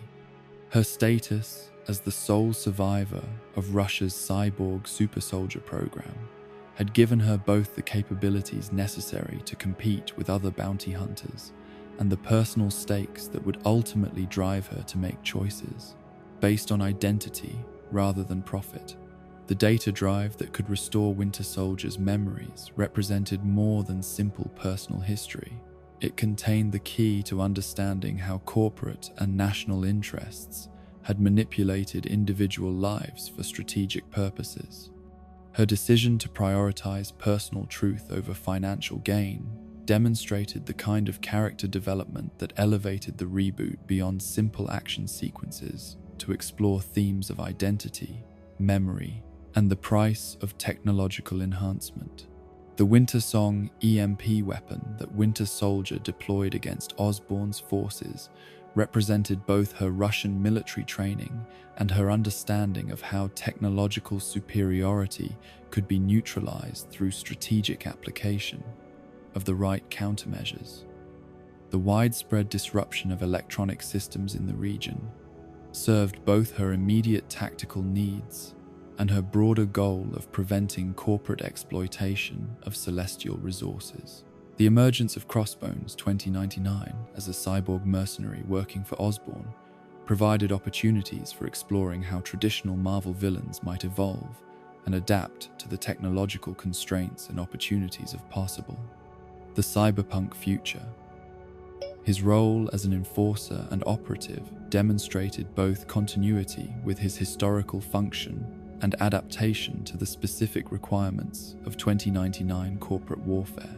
Winter Soldier's eventual alliance with Spider-Man represented both personal growth and strategic recognition that some conflicts required cooperation between individuals who might otherwise operate independently. Her integration into Miguel's network of allies provided both characters with resources and support that enhanced their effectiveness against corporate and cosmic threats. The Loki 2099 storyline that emerged from these cosmic conflicts represented one of the most complex mythological explorations in the entire reboot, combining traditional Norse mythology with corporate manipulation and cosmic horror elements. The establishment of New Asgard as both physical location and spiritual concept provided opportunities for examining how ancient mythologies might adapt to futuristic technological contexts. The sacrifice that created New Asgard involved not just Loki's apparent death, but the transformation of a mortal Thorite believer into something approaching divine status through exposure to genuine Asgardian energies. This transformation explored themes of faith, sacrifice, and the relationship between mortal aspiration and divine reality that had been central to the hero worship religions since the original 2099 timeline. The woman who became the new Valkyrie through this transformation represented both the fulfillment of Thorite religious aspirations and the creation of something genuinely new within the Marvel mythological framework. Her elevation from mortal believer to divine guardian demonstrated both the power of genuine faith and the reality of the cosmic forces that the hero worship religions had been attempting to contact and honor. The integration of New Asgard into the broader 2099 universe provided a mystical counterbalance to the technological dominance that characterized most aspects of the cyberpunk future. The existence of a realm where magic and mythology operated according to different rules created opportunities for storylines that explored themes beyond corporate oppression and technological dystopia. The 2099 Avengers formation represented both response to the cosmic threats that had emerged from the Celestial Garden incident and evolution of the superhero team concept to address the specific challenges of the corporate-controlled future. The team's composition reflected both classic Avengers dynamics and adaptation to the unique circumstances that defined heroism in the cyberpunk timeline. Moon Knight's role as the team's founder and primary organizer reflected both his status as an eternal guardian and his unique qualifications for operating in a world where corporate and cosmic forces intersected in increasingly complex ways. His base on the moon provided both strategic advantages for monitoring Earth-based threats and symbolic distance from the corporate politics that complicated terrestrial heroism. The recruitment of both new and returning heroes for the Avengers roster demonstrated the growing scope of resistance to corporate authority and cosmic threats. Characters like the updated versions of Hulk and Captain America provided continuity with classic Marvel heroism, while also reflecting the specific challenges and opportunities created by 2099 technology and social structures. John Eisenhardt's return as Hulk 2099 represented both personal redemption for his role in the Knights of Banner massacre and adaptation of the Hulk concept to address contemporary concerns about corporate responsibility and environmental destruction. His retention of human consciousness while transformed provided opportunities for exploring how gamma-powered individuals might use their abilities more strategically and ethically than previous iterations. Roberta Mendez's continued existence as the programmed Captain America created ongoing tension between her role as corporate asset and her growing awareness of her manipulated status. Her ability to access Captain America's moral authority while remaining technically under corporate control provided rich material for exploring themes of free will, programming, and the nature of heroic identity.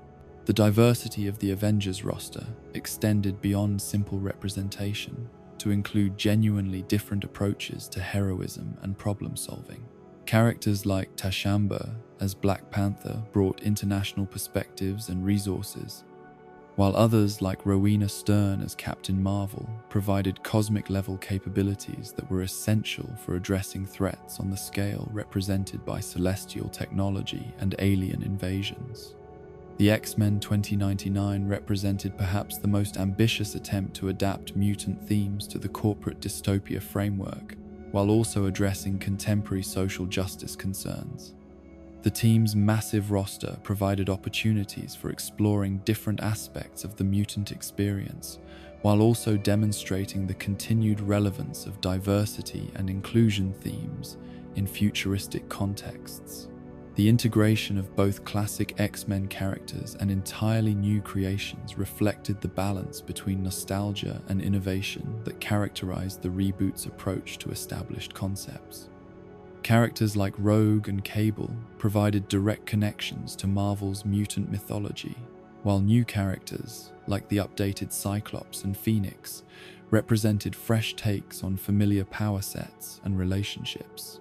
The establishment of Oasis X within the Celestial Garden created both physical headquarters for X-Men activities and thematic connection between mutant evolution and cosmic forces. The combination of celestial technology with mutant genetics provided rich material for exploring questions about destiny, evolution, and the relationship between individual development and cosmic design. Nostromo's emergence as Doom's successor in Latveria reflected both the continued importance of that nation as a symbol of resistance to corporate authority and the need for new leadership as the original Doom's influence waned. His mutant abilities and connection to the X-Men provided opportunities for exploring how traditional concepts of national sovereignty might evolve in response to both corporate globalization and genetic diversity. The Black Widow 2099 survival and continued operations demonstrated both the persistence of espionage and intelligence gathering as necessary functions in the corporate future, and the adaptation of classic spy thriller elements to cyberpunk aesthetics. Her integration of advanced technology with traditional fieldcraft provided a bridge between the familiar elements of her character and the specific requirements of 2099 adventures. The introduction of Hawkeye 2099 as a villain operating through orbital weapons platforms represented both inversion of traditional heroic roles and exploration of how military technology might evolve to address the challenges of corporate warfare. His use of space-based assets for targeted assassination reflected both the technological capabilities available in 2099 and the moral ambiguity that characterized many relationships between heroes and former allies. The Dark Genesis storyline that followed these cosmic conflicts represented a deliberate shift toward horror themes and anti-heroic protagonists, exploring the darker implications of genetic manipulation and corporate experimentation. The focus on characters who operated outside traditional moral frameworks provided opportunities for examining how heroism might evolve in response to increasingly extreme threats and moral challenges. The new Carnage's appearance as a dinosaur symbiote represented both creative reinterpretation of classic Spider-Man villains and exploration of how genetic experimentation might produce results that defied conventional categorization. His targeting of corrupt corporate executives provided both spectacular action sequences and social commentary about the moral consequences of systematic oppression and exploitation. Spider-Woman 2099's introduction as an Araneon provided the first glimpse of the alien civilization that would become central to later storylines, while also expanding the Spider family of characters beyond. Earth-based origins. Her alien heritage and advanced capabilities provided both immediate plot opportunities and foreshadowing for the cosmic conflicts that would dominate future storylines. The formation of an anti-hero team to combat Carnage demonstrated both the pragmatic approach to threat response that characterized 2099 heroism and the willingness of individual heroes to work with morally ambiguous allies when circumstances required cooperation. The inclusion of characters like Blade 2099 and the updated Punisher reflected the darker tone, while also providing opportunities for character development and moral exploration. Blade 2099's status as a zombie-vampire-human hybrid represented both creative reinterpretation of classic horror concepts and exploration of how medical technology might blur the boundaries between life and death. His role as a surgeon, as well as a monster hunter, provided opportunities for examining how healing and destroying might be two sides of the same fundamental drive to protect life. The Halloween Jack storyline that emerged from the anti-hero conflicts provided both continuity with earlier 2099 mythology and opportunities for exploring themes of chaos, transformation, and resistance to authority. His shape-shifting abilities and commitment to disruption made him an unpredictable element whose actions could either help or hinder other characters, depending on his momentary whims and strategic calculations. The horror anthology format that characterized the Miguel O'Hara Spider-Man series represented both creative experimentation and exploration of how classic monster concepts might adapt to cyberpunk settings. The integration of zombies, vampires, werewolves, and other traditional horror elements with advanced technology and corporate dystopia created opportunities for both action and psychological exploration. The zombie outbreak storyline that began the horror series provided both spectacular action sequences and social commentary about how corporate negligence and scientific hubris could create threats that affected entire populations. The transformation of Barrio Man and his followers into zombies represented both personal tragedy for Miguel and broader commentary about how corporate irresponsibility could corrupt even the most dedicated community leaders. Miguel's collaboration with Blade to combat the zombie threat demonstrated both his growing network of allies and his willingness to work with morally complex individuals when circumstances required such cooperation. Their joint investigation into the source of the zombie outbreak provided opportunities for both action and detective work, while also exploring themes of corporate responsibility and scientific ethics. The Dracula 2099 storyline represented perhaps the most ambitious attempt to integrate classic horror mythology with cosmic science fiction concepts. His survival in space and eventual awakening on the moon provided both spectacular visual opportunities and examination of how traditional vampiric powers might function in extraterrestrial environments. Moon Knight's involvement in the Dracula conflict provided both continuation of his role as Eternal Guardian and exploration of how his connection to Khonshu might manifest in confrontations with other supernatural entities. The battle on the moon base between Vampire Lord and Lunar Protector created opportunities for both action and examination of competing approaches to immortality and power.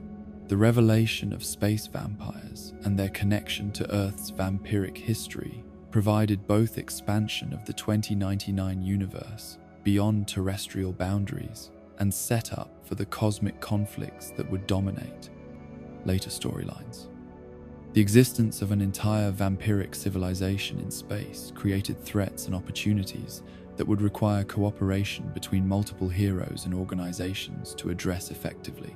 The Man-Thing 2099 concept represented both creative reinterpretation of classic Marvel horror characters and exploration of how environmental and technological themes might intersect in the corporate future.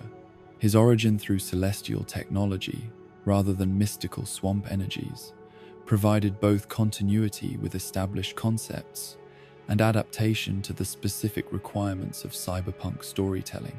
The transformation of Dr.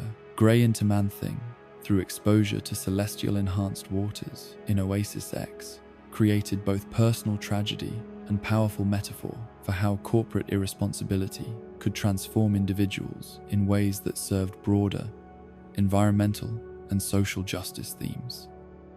His ability to erase data through touch provided both tactical advantages against corporate surveillance and symbolic representation of how nature might resist technological oppression. Pixel Corporation's role as the primary antagonist in the Man-Thing story provided opportunities for exploring how data collection and surveillance might evolve in the corporate future, while also examining the potential consequences when such systems were disrupted or destroyed. The corporation's specialization in information gathering and control represented both logical extension of contemporary concerns about privacy and corporate surveillance, and specific threat that required unique countermeasures to address effectively. The integration of Man-Thing into the broader resistance network provided both tactical advantages for heroes operating against corporate surveillance and thematic connection between environmental protection and resistance to technological oppression. His ability to disrupt corporate information systems while remaining largely immune to technological countermeasures made him a valuable ally whose presence could shift the balance of power in conflicts between heroes and corporate forces. The transition from terrestrial threats to cosmic conflicts represented both natural evolution of the 2099 concept and preparation for the space-based adventures that would dominate the next phase of storytelling. The expansion beyond Earth's atmosphere provided opportunities for exploring how cyberpunk themes might apply to interplanetary and interstellar contexts, while also maintaining the essential character elements that had made the reboot successful. The expansion of 2099 conflicts beyond Earth's atmosphere represented more than simple geographical progression. It marked the inevitable collision between the corporate dystopia that had consumed humanity and the vast cosmic forces that governed the broader universe. The space-based adventures that would define this phase of the timeline demonstrated how even the most carefully constructed systems of oppression could not contain the consequences of their actions when those consequences reached beyond the boundaries of planetary influence. The decimation of the Nova Corps provided the perfect entry point for exploring how galactic-level heroic organizations might have evolved and ultimately failed during the century of chaos that had transformed Earth into a corporate wasteland. Wolverine's survival as the sole remaining Nova demonstrated both the resilience that had made him one of Marvel's most enduring characters and the tragic isolation that resulted when institutional support systems collapsed under cosmic-level pressure. The experimental procedure that had fused Nova Force energy with Wolverine's cellular structure represented both desperate improvisation and genuine scientific advancement, creating a hybrid being whose capabilities transcended either his original mutant abilities or traditional Nova Corps powers. The enhancement of his already formidable healing factor through cosmic energy integration provided him with resilience sufficient to survive threats that would have destroyed even other superhumans. The hexaparasite invasion that had consumed Xandar and eliminated the Nova Corps represented one of the most horrifying cosmic threats ever introduced to the 2099 timeline. These alien entities combined the worst aspects of biological and technological infection, transforming their victims into extensions of a hive mind that retained individual appearance while completely subsuming personal identity and moral agency. The destruction of Xandar and the conversion of its population into hexaparasite drones demonstrated both the scale of cosmic threats and the limitations of even advanced civilizations when confronted with entities that operated according to fundamentally different principles. The Nova Corps' technology and training had proven insufficient against enemies that could corrupt the very foundations of individual identity and free will. Wolverine's role as a lone wanderer traveling throughout the galaxy provided opportunities for exploring how traditional Western themes might translate to space-based adventures, while also examining the psychological effects of cosmic-level isolation. His dedication to helping others despite his traumatic losses reflected both his fundamental decency and his understanding that heroism required persistent action rather than grand gestures. The bar scene that framed Wolverine's story provided both familiar Western atmosphere and opportunities for demonstrating how traditional heroic archetypes might function in interstellar contexts. The cowboy symbiotes that attacked the establishment represented both creative reinterpretation of familiar Marvel concepts and exploration of how alien life forms might adapt to different cultural environments and aesthetic preferences. The recovery of Dracula's coffin by space pirates provided the crucial link between the horror storylines that had characterized the previous phase and the cosmic conflicts that would dominate this one. The transformation of Earth's most dangerous vampire into a space-based threat represented both escalation of existing dangers and introduction of completely new categories of cosmic horror. The integration of vampiric mythology with space travel concepts created opportunities for exploring how traditional supernatural threats might adapt to extraterrestrial environments, while also examining the relationship between individual, immortality, and cosmic-scale conflicts. Dracula's survival in the vacuum of space demonstrated both his supernatural resilience and his adaptability to circumstances far beyond anything he had previously encountered. Amanda Estrellas's role as Star-Lord 2099 represented both continuation of cosmic heroic traditions and adaptation to the specific challenges created by the corporate dystopia's expansion into space. Her background as a refugee whose world had been destroyed provided personal stakes that connected her individual heroism to the broader themes of loss, survival, and resistance that characterized the entire 2099 universe. The Wakandan relief effort that had rescued Amanda and provided her with vibranium-enhanced technology demonstrated both the continued existence of Wakanda as a force for good in the galaxy and the evolution of that nation's isolationist policies to address cosmic-level humanitarian crises. The transformation of Wakanda from African kingdom to galactic civilization provided opportunities for exploring themes of cultural evolution and international responsibility. Amanda's vibranium suit represented both technological advancement and cultural continuity, combining the most advanced materials available with design elements that honored her lost homeworld, while also reflecting Wakandan aesthetic sensibilities. The suit's capabilities provided her with the resources necessary to operate effectively as an interstellar hero, while also serving as a symbol of how different cultures might contribute to galactic civilization. The living star that served as Quasar 2099 represented one of the most ambitious cosmic concepts in the entire reboot, combining traditional Marvel cosmic entities with contemporary concerns about environmental exploitation and resource extraction. The star's demands for worship and tribute from the planets within its system created both immediate threats for Amanda to address and broader metaphors for how powerful entities might exploit vulnerable populations. The revelation that the living star was actually a product of rogue scientific experimentation rather than natural cosmic evolution provided both explanation for its behavior and commentary on how scientific advancement without ethical constraints could create threats on literally cosmic scales. The corruption of a natural stellar body into an exploitative entity reflected themes of environmental destruction and corporate irresponsibility translated to the largest possible canvas.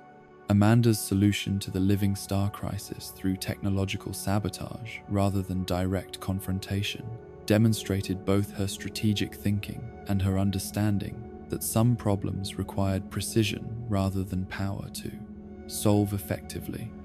Her ability to identify and exploit the technological vulnerabilities in what appeared to be a natural cosmic entity reflected both her scientific training and her experience with how artificial systems might disguise themselves as natural phenomena. The mining crew that served as protagonists for the Red Hulk story represented both working-class perspectives, often absent from cosmic adventure stories, and opportunities for exploring how corporate exploitation might extend to the most dangerous and isolated work environments in the galaxy. Their Power Ranger aesthetic provided both visual appeal and commentary on how corporate branding might influence even the most practical aspects of industrial equipment design. The living planet that the miners encountered represented another variation on the ego concept, while also providing opportunities for exploring how cosmic entities might serve both as threats and as sources of transformative power. The decision to make consumption of the planet's material the source of Ross Romero's transformation into Red Hulk created both personal stakes and broader implications about how individuals might be changed by their encounters with cosmic forces. The transformation of Ross from mining team leader to gamma-powered cosmic entity provided both spectacular action sequences and examination of how individual identity might persist through radical, physical, and psychological changes. His retention of leadership instincts and protective attitudes toward his former teammates demonstrated both continuity of character and the fundamental humanity that persisted despite his monstrous appearance. Trax, the Planet Hunter's role as antagonist, provided both immediate threat for Red Hulk to combat and representation of how cosmic-level conflicts might involve entities whose power and scope dwarfed planetary concerns. The battle between Red Hulk and Trax represented both spectacular cosmic combat and examination of how individual heroism might function when scaled up to truly universal contexts. The defeat of Trax through Red Hulk's combination of gamma-enhanced strength and tactical thinking demonstrated both the continued relevance of traditional heroic qualities in cosmic contexts and the importance of individual determination in confronting threats that seemed overwhelmingly powerful. The victory provided both immediate resolution to the planetary crisis and establishment of Red Hulk as a cosmic-level hero capable of operating on the largest possible scales. Jonah Marlowe's role as Silver Surfer 2099 represented perhaps the most theologically complex character concept in the entire reboot, combining traditional Silver Surfer themes with religious mythology and moral philosophy in ways that created genuinely profound questions about redemption, sacrifice, and the nature of cosmic justice. His transformation from dying human to demonic herald provided both spectacular visual design and deep exploration of how desperation might drive individuals to make choices with eternal consequences. The deal with Mephisto that transformed Jonah into a cosmic entity provided both explanation for his powers and examination of how evil might disguise itself as salvation when individuals were facing impossible circumstances. The devil's offer of power in exchange for service represented both classical Faustian bargains and contemporary concerns about how desperation could be exploited by those with ulterior motives. Jonah's role as Mephisto's recruiter, tasked with convincing other desperate individuals to make similar bargains, created both moral conflict and opportunities for character development, as he was forced to confront the consequences of his own choices through his interactions with potential victims. The psychological burden of corrupting others while serving his demonic master provided rich material for exploring themes of complicity, resistance, and moral responsibility. The dying mother scenario that provided the turning point for Jonah's rebellion against Mephisto represented both immediate moral choice and broader examination of how individual conscience might resist systematic evil, even when that resistance came at tremendous personal cost. His decision to refuse the assignment demonstrated both character growth and the power of empathy to overcome even supernatural compulsion. Mephisto's response to Jonah's rebellion through the imposition of immortality rather than destruction represented both ironic punishment and demonstration of how evil might twist even acts of mercy into forms of torment. The curse of eternal life, forced to witness the consequences of past actions, created both ongoing character motivation and exploration of how justice might function on cosmic scales. Jonah's subsequent dedication to using his cosmic powers for good while seeking redemption for his past actions provided both immediate heroic motivation and long-term character arc that connected individual moral choices to the broader themes of cosmic justice and spiritual development. His flight throughout the galaxy doing good works represented both penance and genuine heroism, driven by understanding of moral responsibility. The space pirates, who discovered Dracula's coffin and subsequently became vampirized, represented both immediate tactical assets for the Vampire Lord and broader exploration of how supernatural corruption might spread through communities that lacked traditional protections against such threats. Their transformation from desperate criminals into willing servants demonstrated both the seductive power of vampirism and the vulnerability of isolated individuals to supernatural manipulation. The crash landing on Midas that injured Dracula and his new followers provided both obstacle for the Vampire Lord to overcome and opportunity for him to demonstrate his adaptability and resourcefulness when confronted with unfamiliar resource challenges. The planet's unique properties created both immediate dangers and potential resources that could enhance his already formidable capabilities. The imprisonment of Darkhawk 2099 beneath Midas's surface provided both immediate ally for Dracula to recruit and demonstration of how cosmic-level entities might be contained or controlled by sufficiently Midas's advanced civilizations. The decision to make this Darkhawk a literal Darkhawk rather than an armored human provided both visual spectacle and exploration of how classic Marvel concepts might be reinterpreted for cosmic contexts. Dracula's liberation and recruitment of the imprisoned entity demonstrated both his tactical thinking and his understanding of how to build alliances with powerful but potentially unreliable allies. The addition of a cosmic-level creature to his forces provided both immediate enhancement of his capabilities and future plot possibilities that would drive subsequent storylines. The revelation of Dracula's ultimate destination as the vampire homeworld that had been established by his daughter and followers provided both personal stakes for his cosmic journey and setup for the massive conflicts that would define the next phase of storytelling. The discovery that this world had been destroyed created both tragedy and motivation for revenge that would drive the final act of his story. The Iranians' role as the destroyers of the vampire homeworld provided both explanation for Dracula's rage and introduction of a spacefaring civilization whose own agenda would create conflicts extending far beyond simple vampire. Revenge. Their spider-themed culture and technologies provided both visual coherence with Spider-Man mythology and opportunities for exploring how different species might develop similar symbolic systems and technological approaches. Spiderside's leadership of the Aranean forces provided both immediate antagonist for the cosmic conflicts and exploration of how warrior cultures might evolve when given access to interstellar travel and advanced military technology. His barbarian leadership style, combined with advanced weapons and starships, created both tactical challenges for heroes and opportunities for examining how traditional martial values might translate to cosmic warfare contexts.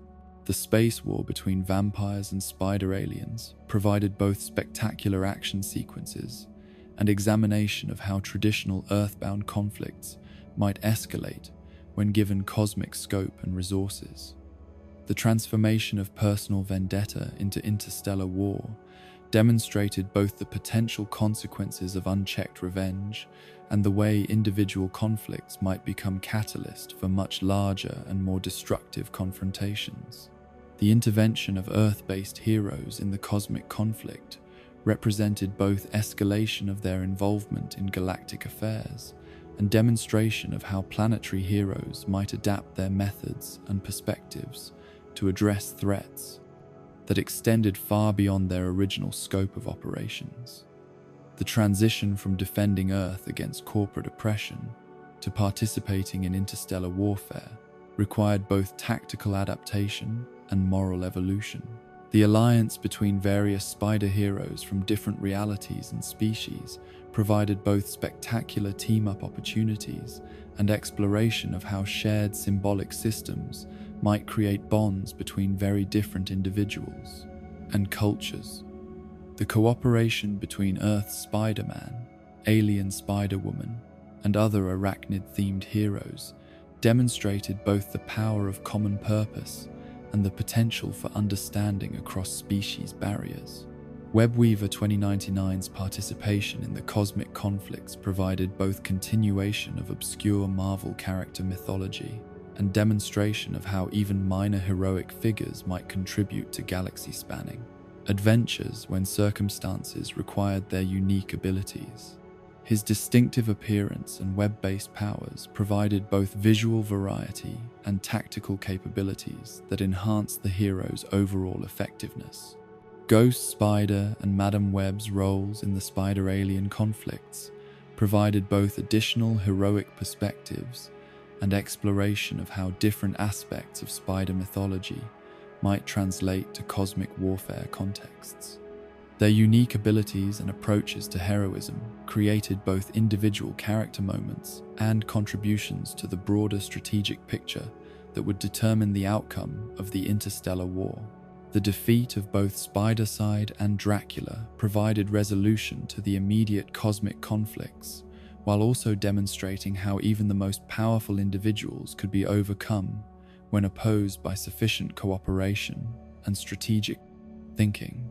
The deaths of both primary antagonists eliminated immediate threats while also creating vacuum effects that would influence subsequent political developments throughout the affected regions of space.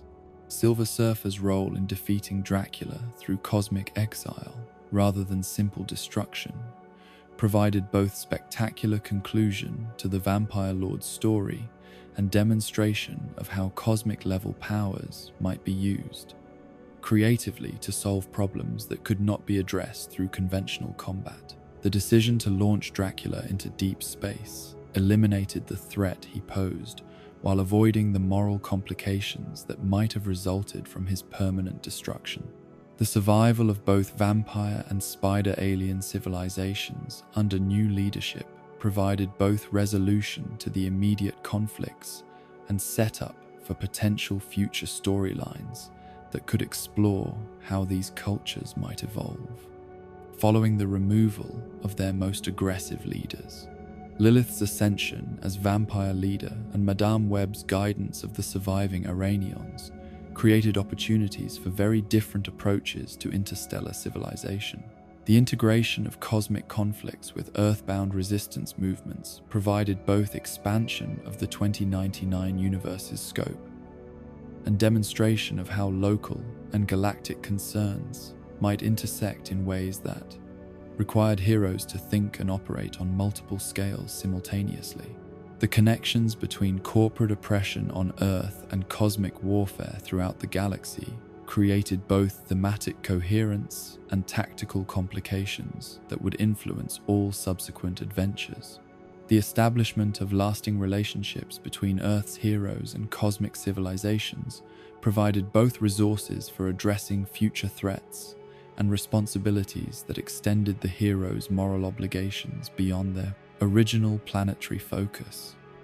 The transformation from local resistance fighters to galactic peacekeepers represented both character growth and evolution of the 2099 concept to address contemporary concerns about global responsibility, international cooperation.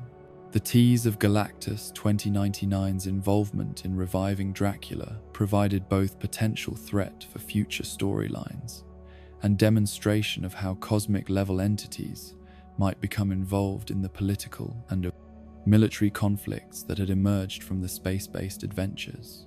The implication that even greater cosmic forces were taking notice of the conflicts created both excitement and apprehension about what might come next in the ongoing evolution of the 2099 timeline. As we reach the end of our long journey through the chrome towers and neon-lit streets of 2099, we find ourselves contemplating not just the stories of heroes and villains, but the eternal cycle of resistance and renewal that defines the human spirit across all timelines and realities.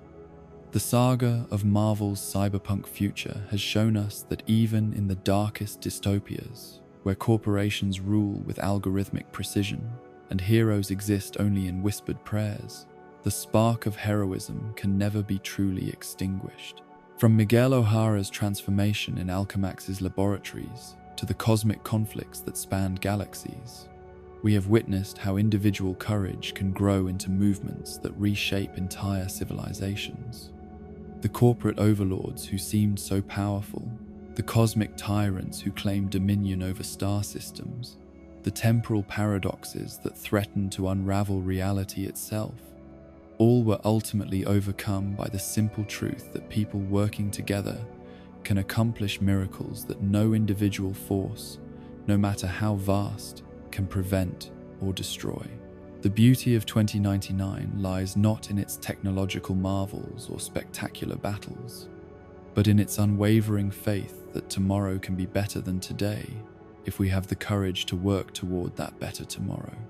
As you drift into peaceful sleep, let your dreams be filled with the gentle hum of flying cars over Nueva York, the soft glow of holographic advertisements painting the night sky in brilliant colors, and the quiet satisfaction of knowing that somewhere in the vast tapestry of possibility, heroes are still standing guard against the darkness, ensuring that hope survives to see another dawn.